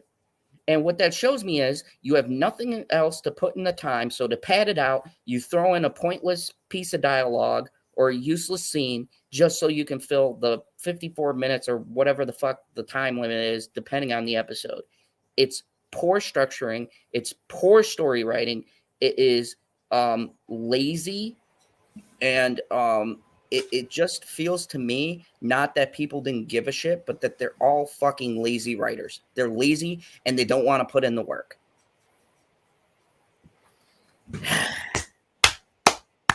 I was gonna do the guy on G4 clap, but you can't see me, so that's do the arf arf clap. Like I mean, that's what this comes off to me as. I mean, not even that it's like bad, like they don't have a bad concept or that necessarily everything is bad. I'm not one of those people. Let's be real. Not everything in this show is terrible. There's tolerable moments, you know. It's just to get to where we have to. I can tell. I can physically see, and I will fucking fight anybody on this point, where they do something lazy just to move forward the plot of the story, and there's no reason to do it. You fucking treat your audience like they're fucking two, and that annoys me. I hate when directors and writers treat us like we're not fucking, oh, big dumb Star Wars fan. Give them something to watch. They'll eat anything. They don't have intelligence.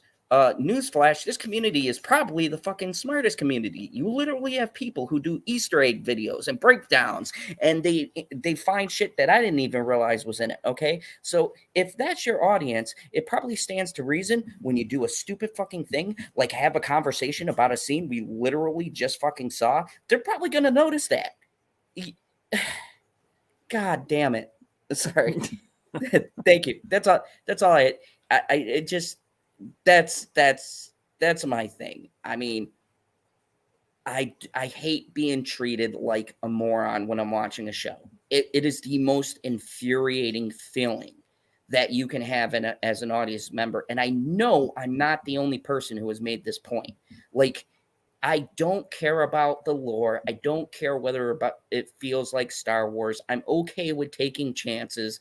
I said this in my Scream review. I don't have a problem if a director wants to go in a new direction, but don't treat me like I'm a fucking idiot.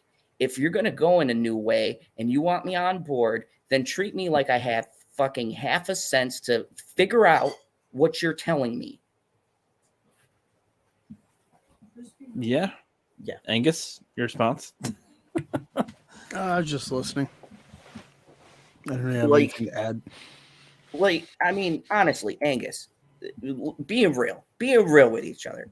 Don't you feel at some points in this show, when they do something like you've seen a scene and then you have that scene where they're all talking about the scene we just saw, doesn't that kind of make you feel like the director is treating you like an idiot? Like, good directors don't need to recap what they've already showed you. They trust that the audience is paying attention. Doesn't that kind of fucking make you feel a little bit insulted? Like, this person is saying you're not intelligent enough to just comprehend something we literally just showed you 5 minutes ago? I guess. Yeah, I find it insulting. It's like, here's what it feels like, and this has been referenced before. It feels like they want to kind of make this kiddie. And what do you do with kids? When you're writing for kids, and this even annoys me in child shows, but I give it a pass because of the demographic, right? This feels like making a show for kids, right? Because what do you do with kids? You say the same point to reinforce something that already happens because they have short attention spans. So when you're writing stuff for a younger audience, you'll see a lot of shows and cartoons and things like that where they recap the same exact thing they just said, because kids have a short attention span, or maybe they don't remember stuff like we do. But when you have something that's supposed to be demoed for an older audience, like The Mandalorian, all right, you're then telling your semi-older audience, hey, I think you're fucking stupid, so I'm going to say the same fucking point like 5 times so you don't forget. It makes me feel disrespected as a viewer. Like I like they're trying to say I am too stupid to comprehend the theme that they're trying to put out in any, you know, particular scene or episode. I mean, am I wrong? Am I just, you know, reading too much into it? But that literally happened in the episode. Like, how do you recap to me in a conversation what I just saw 5 minutes ago? It's very insulting. Yeah, I mean, I wish that they'd take more time with it and be a little more careful on how they connect threads and build on a character while progressing the plot forward. But I don't know. It's just the way that they do things now. With it, it's hard to say if Lucasfilm team will come up with something interesting in the future. I don't think it's impossible, but I don't know. It's seems like it's difficult. Like they're just gonna, assembly line it essentially. Well, we see how well that's going for Marvel. I don't know. A lot of people, that's what's interesting. A lot of people think that the Moon Knight looks good, but they think it'll be bad. I have no idea because the shows haven't been great so far. So people are skeptical, but they thought the trailer looked good. That one I haven't been worried about. I am not a hater of Oscar Isaacs. Isaac, there we go. I always say it backwards. Oscar Isaac. I think he's a hell of an actor who gets a shit deal because of Star Wars, but I've watched his other body of work and he's a good actor. And I feel like this is more of a part for him than fucking Poe Dameron. Yeah, probably. Well, yeah, that makes sense. It's 7 episodes, Echo Base. It's 7 episodes. That mystifies me because especially if you knew half of your show was going to be flashbacks, I would think the smart thing, if you wanted to go the route of making half an episode of flashback, would be to extend it to 10 so you can have, like what most normal shows do, a first half of it be a flashback sequence, which would have been cool. I would have been totally on board for, would have thrown people off. I think that would have been a cool little neat trick, right? Well, I mean, like Arrow did. I think Arrow, even from season 1, has a lot of problems. But one thing I think they did well was how they showed the flashbacks along with the story. I guess we'll probably be back in a sec, or he's getting food. It sounds like so. We shall see. I mean, but Arrow was able to do flashbacks decently for the most part. Like they go back and forth, but what they show in the flashback in each episode would pertain somewhat to do with something happening in this episode or in the next episode. Like it would set up something that's going on. That's see, Rookie, when you said that, that's why I want to come on and tell you I 100% agree with you, because I thought I was the only one that was just being petty and picking out something just to, just because, maybe I didn't like the direction. But I'm like, no, this is an issue, because in any story I've ever seen flashbacks that was good, the flashback is always going to relate to what you're telling. Like Dexter as well. Dexter, I'm rewatching with my better half, right? And we're going through season 1 and we're like, holy shit, I forgot how good this show used to be. Skip season 8. Anyways, and I'm watching it, but if you watch the flashbacks in that, he will flash back to something as he is facing a situation, right? And he'll be like, this reminds me of, and then it'll give context to what Michael C. Hall went through in the past, but how it pertains to him handling this situation differently. And even the flashbacks in season 1 were used directly for the reveal of who the killer is and what the killer was trying to achieve. That was, the flashbacks were integral to the killer's motive too. So you had a flashback that was showing 2 different dichotomies with it's setting up your villain and their motivations and their direct link to the protagonist, but it also shows the growth of the protagonist throughout the season. So where he would have handled something in one particular way, now he has the knowledge from the past and handles it another way. And I totally agree with you. These flashbacks don't tell me how it informs the character's decision in the current timeline. Exactly, and that's just another way to do it. There's a lot of ways that they can utilize flashbacks. Even Cobra Kai does it. Interesting, like they'll flashback for a few seconds to show something from the Karate Kid, or they'll use it to fill in a little bit of backstory with like Kreese or something, like just a little bit. But they use them sparingly, and yeah, flashbacks. I wish that most shows wouldn't use flashbacks in general, because I feel like it's kind of sometimes I feel like it's cheap the way it's used sometimes, and sometimes they do it well, but it's more rare that it's well compared to the norm. Oh, absolutely. And that's why I want to come back, or that's why I want to come on and definitely like side with you with that point, because like I've always felt that way myself. It's like flashbacks feel like when they can't visually set up something, they just by default go to flashbacking to something, so that they don't have to do the prep in the current time. And it's annoying because it's like, okay, you can show a visual or something within the current story that's taking place to convey the same feelings. It's very cheap and lazy. A good flashback should only inform you about something that is prevalent to the character's development now, but it doesn't like detract from the overall story. And if it does, and if there's no relevance to the current story you're telling, then it doesn't make sense to keep it in. Like if you cut out all of the stuff with the Tuscans, what really does the story change? That's how I look at it, right? So if I cut out all of those flashbacks, Rookie, unless I'm forgetting something, would that change this story at all? Because I feel like it wouldn't. No, that's what I'm saying. That's been my whole point, is that it doesn't change anything. They show him get rescued, or he gets, enslaved by the Tuscans, and then because he kills a thing, they accept him, and now he's like cool with them, and that's how they explain his change. And I don't see that at all. Like I'm just like I still don't get how he is doing it. I don't understand why he's doing anything he's doing. Is the problem. Like I don't understand why he's here. If he's got an angle, or if he's like, he is sort of changing. He's like, you know what? This is the first time I'm not out just doing stuff. I can kind of chill. Like, maybe I'll chill here for a bit and see what's up. See, figure my head out or something.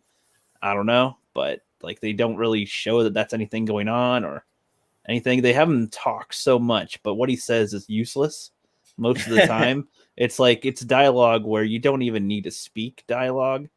And it's just, I think it's to make kids laugh, but it's not funny either. So I don't understand why it's being said. It's just like often I wish he wasn't speaking at all. And I don't know, it just gets a little annoying. And, I can, in a way, I think that the club crafting scene where they make the stick, like, could have been something interesting. But the fact that how useful what is that weapon to him really? Like in the present day? Or anything like does that have anything to do? Does he even use that in the present day? Yeah, he has in The Mandalorian. I mean in this show. I mean, I think more of it was because people were saying in the first season of Mandalorian, why is Boba Fett? No. That's like how'd Solo ever get the Falcon? How do you ever meet Chewie? It's not like what significance is the club?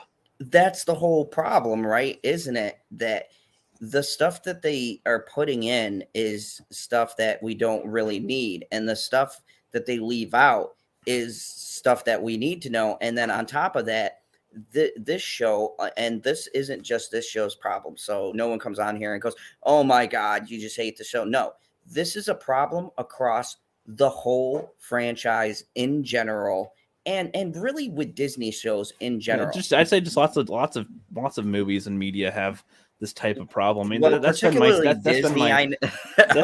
stance. That's been my stance this whole time. Like, I'm not critiquing it in a way that's like, oh, I just want to hate it. It's like I'm applying my same critique on this as I would anything else that I like or hate. So No, I mean, I'm talking about anything Disney that I watch. I noticed this pattern that emerges where they've gotten away, ironically, from visual storytelling. And what I mean by that is that they have this thing, and you can pick out a Marvel show or a Star Wars show or a Disney movie. Okay. This was my problem with Encanto. They tend to they tend to tell more than show. Especially with Star Wars now, and then this new show is really bad with it.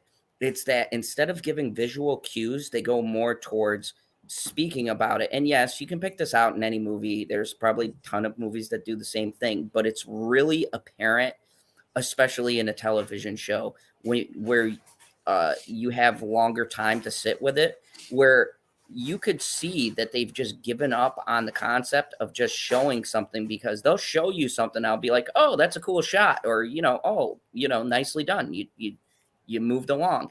And then they'll fucking sit down and they'll talk about it. And that's where it goes wrong. It's like a thing. And you're right, Rookie. A lot of movies do it, but particularly them, it's a thing where they don't have faith in the competency of the audience. Yeah, well, no, I agree. Like the best example I'd give is actually in the first scene of Boba Fett, I think, like where they're getting tributes and stuff. Like, why is that scene so bland how it is? Like they're just going, oh, here's money, and then, oh, you're not giving me money, and then there's pigs for me to have and whatever. It's like, what if the scene was more set up that like they just finished a battle? Like maybe they're not showing the full battle, but like you see Boba taking down the last couple of people or something. And then, all right, let's line you up. I don't need to kill you all immediately. I could kill you all. That'd be fine. But, what are you willing to do to live? And then, we'll offer you tributes. We'll give you some shit here. Get some credits or some parts or something. We'll offer our service, whatever.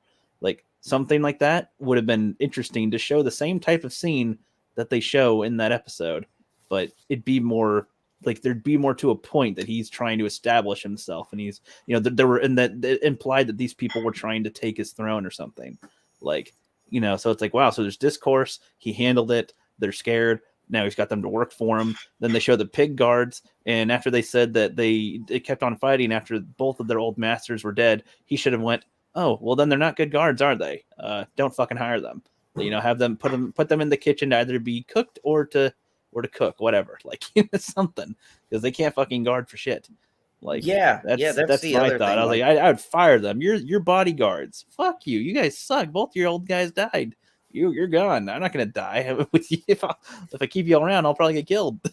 And be the thing. There's just, like you said, there's a lot of strange choices that I feel just like someone said it was a cool idea, and maybe on paper it's a cool idea, but in execution is done so terrible. Yeah, exactly. And I mean, we could pretty much probably talk about this kind of thing for a long time, but the stream itself's been going on a little over 2 hours here, and I got a few things I got to do tonight. This was me too. I got to watch a good show, Dexter, and eat with the girl. Sweet. I'm catching up on Cobra Kai. I didn't want to because I love the show and I wanted to make it last longer, but it's fucking goddamn. It's like I'm in the rabbit hole of, I keep on falling down, and I'm like, man, I'm almost to season 4 already with it, and I just I want to make them last, because then it'll be a huge gap before season 5, but I'll probably be done with it. I'll probably finish the show by next week, and it's like, god damn it, no. It's like that show is so good that you're left with a pit in your stomach, and you don't want to watch it fast. But like literally when 4 premiered, I stayed up till 5 a.m. I'm just like, no, I'm ending it here. I'm ending, and then you feel emptiness because you just witnessed something good, and then you're left with this. Exactly, and that's the type of show where it's like you can see all these things that were set up or that were built upon and that were used pretty well. I do have a few criticisms of Cobra Kai, like especially in season 3. Me too. He's in Japan and stuff. There's a lot of that stuff. I was in Miguel, like in his coma thing. I'm like, I think it's fine that he can walk again, but I feel like that happened way too quick. It's just like, whoa, well, you're better already. Wow, you're on both feet. Jesus, no crutches. Okay, like that's like for an afternoon, and then he's done. Okay, just like, put it all over right. here and I'll get it when I'm ready. We're wrapping things up, woman. Okay, fine. I'll eat your shit. No, don't eat my food. You hear this? This is why I kill people in this mask. Oh yes. So we're just literally wrapping up right here. I'm sorry, Daytona Falls just got here in the chat. He's like, "Come on, 30 more minutes." Now we're pretty. I feel pretty out of steam for the most part with talking about Boba Fett. Minutes, like we're gonna talk about film theory. Like we'll talk about Cobra Kai. We'll talk about writing and stuff. That's like my favorite thing about filmmaking is the writing process and how can you do things to like how much substance and layers can you have on something. If you're showing, you want to show this, but can you also have this going? Can you also have this other thing going? And if you're really good, can you also have this little thing going? If you're the Vince same Gilligan, scene. yes, you can. Exactly. So yeah, the substance is great. Like Lord of the Rings has that kind of thing where it's like showing a lived-in world, lived-in characters, all this stuff, and just done really well. I love Lord of the Rings, and unlike most people, I am going to. I've been watching that show. Very good. I've been pretty excited for this Lord of the Rings show. Like, I'm not gonna jump the gun with everything because I'll be honest, I've seen Amazon and they're a 50-50 track record. So yeah, you'll either get a Boys, Invincible, or you'll get the Wheel of Time. So I hear you. It's hard to say with them. To me it's more of the what are they going to show that's going to be important or good? Like what ideas are they going to do well? Are they going to try to change our perception of something, which isn't bad necessarily, but the way it's been done mostly usually sucks. Like the way that they do it. Like No Way Home showed me that like, oh, you can have cameos and have them have substance in the story. That's nice. I'm not used to seeing that because usually cameos mean they suck now. Like, how is it the most memorable thing for me out of any show was the beginning of Invincible. And I showed this to Bitchy. She doesn't really care about the show that much, but she was like, wow. Because I like showed her the whole episode because I'm like, okay, you got to get this in context. How awesome and how good are those writers where you think on the onset of that show, it's going to be, sparkly, happy, normal superhero shit. And then fucking Invincible's father, I always forget his name because I'm a little tired, goes and just fucking murders everyone. Episode 1. And you're just left like, what the fuck just happened right now? Like, yeah, like Omni-Man, there we go. He just fucking murders basically the makeshift Justice League. I get that. Now that's good writing. That is subverting expectations. Yeah, his name's Omni-Man. No. Oh. My girl just said Omnicron. Yeah. I can see that being a villain in Transformers, of course. Omnicron is gonna come. That's what I kill said. all the human race. I'm like, did you guys get your Optimus Prime booster? Right. Oh god. But yeah, I think that like if we're gonna cliff note this and kind of start to exit out, the problems we both have seem pretty similar, and it's just story structure, and I don't want to say I use consistency, kind of like Mahler and them. I have a similar way that I look at movies like Mahler and them. It's like, if you have a consistent thing here, like characters growth. Does A connect to B very well? Or does A go to B and it's like, what the hell happened? Like, yeah, consistency. That's a good word. Consistency in your story would make a world of difference. And I'll be honest with you. There's only 7 episodes, and I have no faith because we're technically more than halfway in because this is episode 4. So, we're more than halfway through this because you don't have 8 or 10 for some strange fucking reason that makes no sense. But anyways, So we're more than halfway through your season.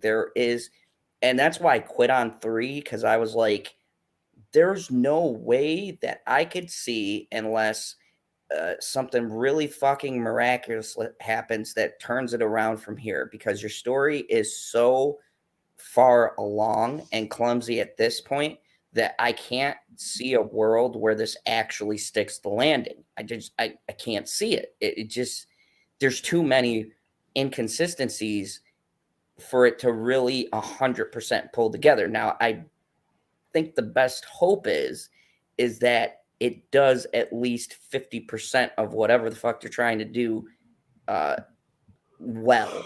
But I don't see this breaking any ground. I don't see a big Luke Skywalker moment. You're full of shit. Like, yeah, I'm eager to get to that point in The Mandalorian. I haven't watched all that show either, to be honest. I'm like an episode 5 of Mando season 1. I'm eager to get to the Luke part just to see if it's actually good or not, because just from what I've seen of it or heard about it, I don't know, it seems kind of stale to me.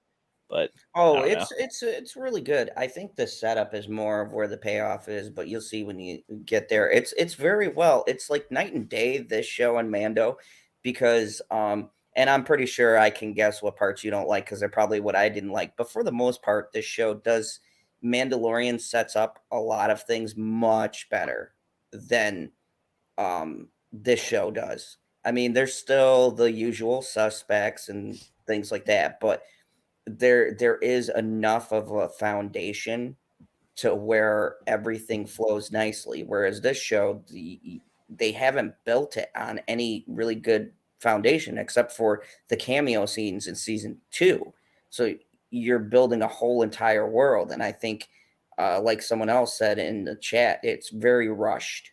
I think it was Echo Base. It's very rushed. Yeah. Well, that's the thing too. It's like, even if it's a continuation, like it's in a universe that exists with other material, that's fine. But you still need to kind of act like it's your first show here, like to get us into this world and what's going on. But well, because in a way that should be easier, knowing that you're already in an existing world, but you gotta utilize what you have to make it work. Because the way they do this is as if, oh yeah, you already know all this stuff, even though like half of it I don't, with whatever's going on. It's just like, okay, and then they're showing us all this stuff that's needless, and so I just don't know what I'm supposed to care about. Like Boba, I don't give a shit about Boba in general. Like I didn't care about him in the OT or the prequels. I'm just like, yeah, it's Boba Fett. He's all right, I guess. He'd be like the 15th character I'd think of maybe of Star Wars, like maybe. And it's like, okay, and then they show us in the show, like, oh yeah, you like him, right? Everybody, oh, he's so cool, huh? But not really. He's around. I'm just like, I don't know. I have no idea what I'm supposed to like about this guy at all. And it's interesting you should say that, because that was my issue. It's like, even knowing, because I'm a huge fan of the character and I've read, the extended stuff and all that. Yes, I actually went to the EU for that just because I wanted to know more. But like, I've read the material and I'm like, yep, I hear you. I wanted to quit on 3 too, but I was roped back in by a friend who wants my objective opinion, which I'm sure they're not going to like. I was hoping they'd get morphers or something. Make it more changing it into Power Rangers probably would have made it better, honestly. Oh yeah, if you lean towards that. Disney actually had Power Rangers for a couple seasons. I think one of them was actually pretty good. So thank God Saban owns Power Rangers, because maybe from what I'm hearing about what they want to do with their projects are puzzling to me a little bit. They want to go gritty with some of it, but then also go really kiddie for other stuff, and it's like, I don't know. I think keeping it in the middle is probably best. Like, to where like a teenage, like, aim it for the teenage area of like a kid could watch it and an adult could kind of watch it, and it's like not too cringe, not too scary or something.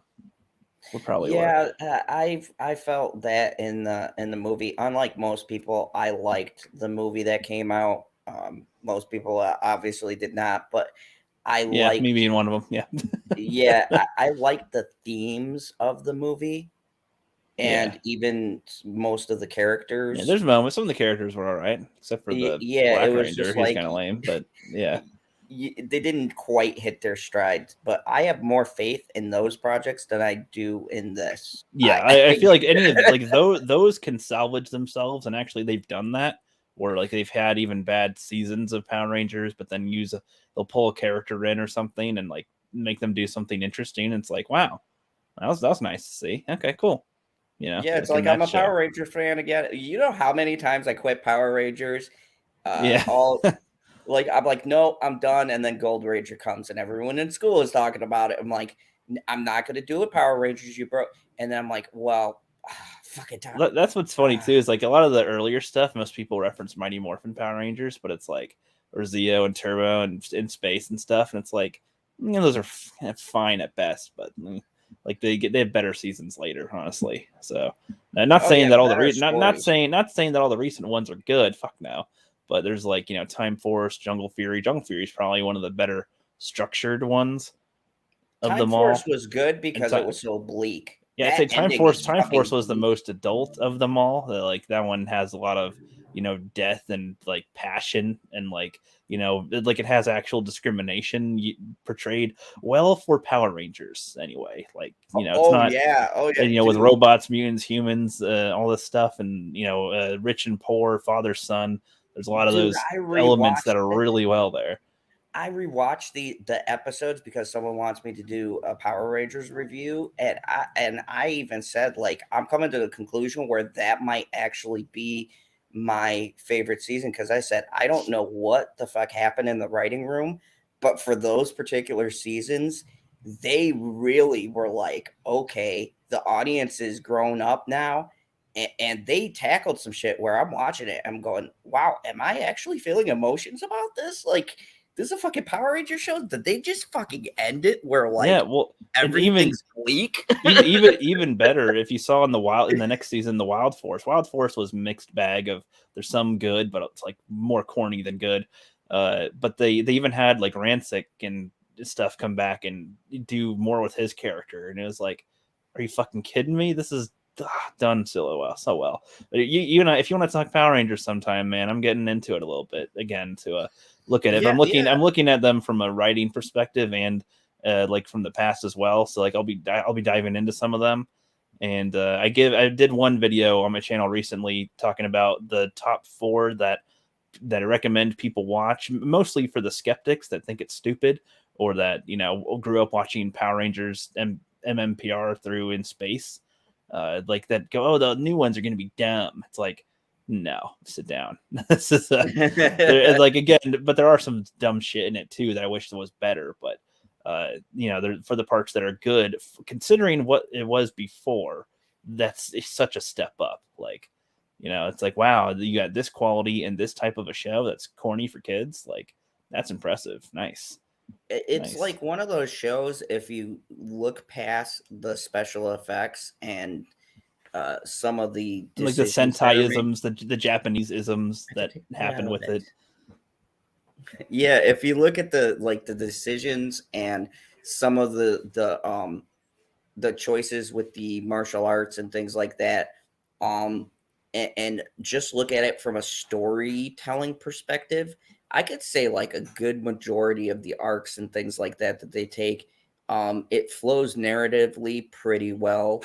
I mean, you take out some stupid lines and some threads that maybe go nowhere, or just, it's self-contained television, so not everything is going to pertain to the overarching plot. But if you just keep the plot beats, like, 90% of it, from like the Dino ones to the Space Force to all of that, it not only connects to the original, but it goes and tells its own story, and it's pretty interesting. Yeah. Did you ever see the Jungle Fury?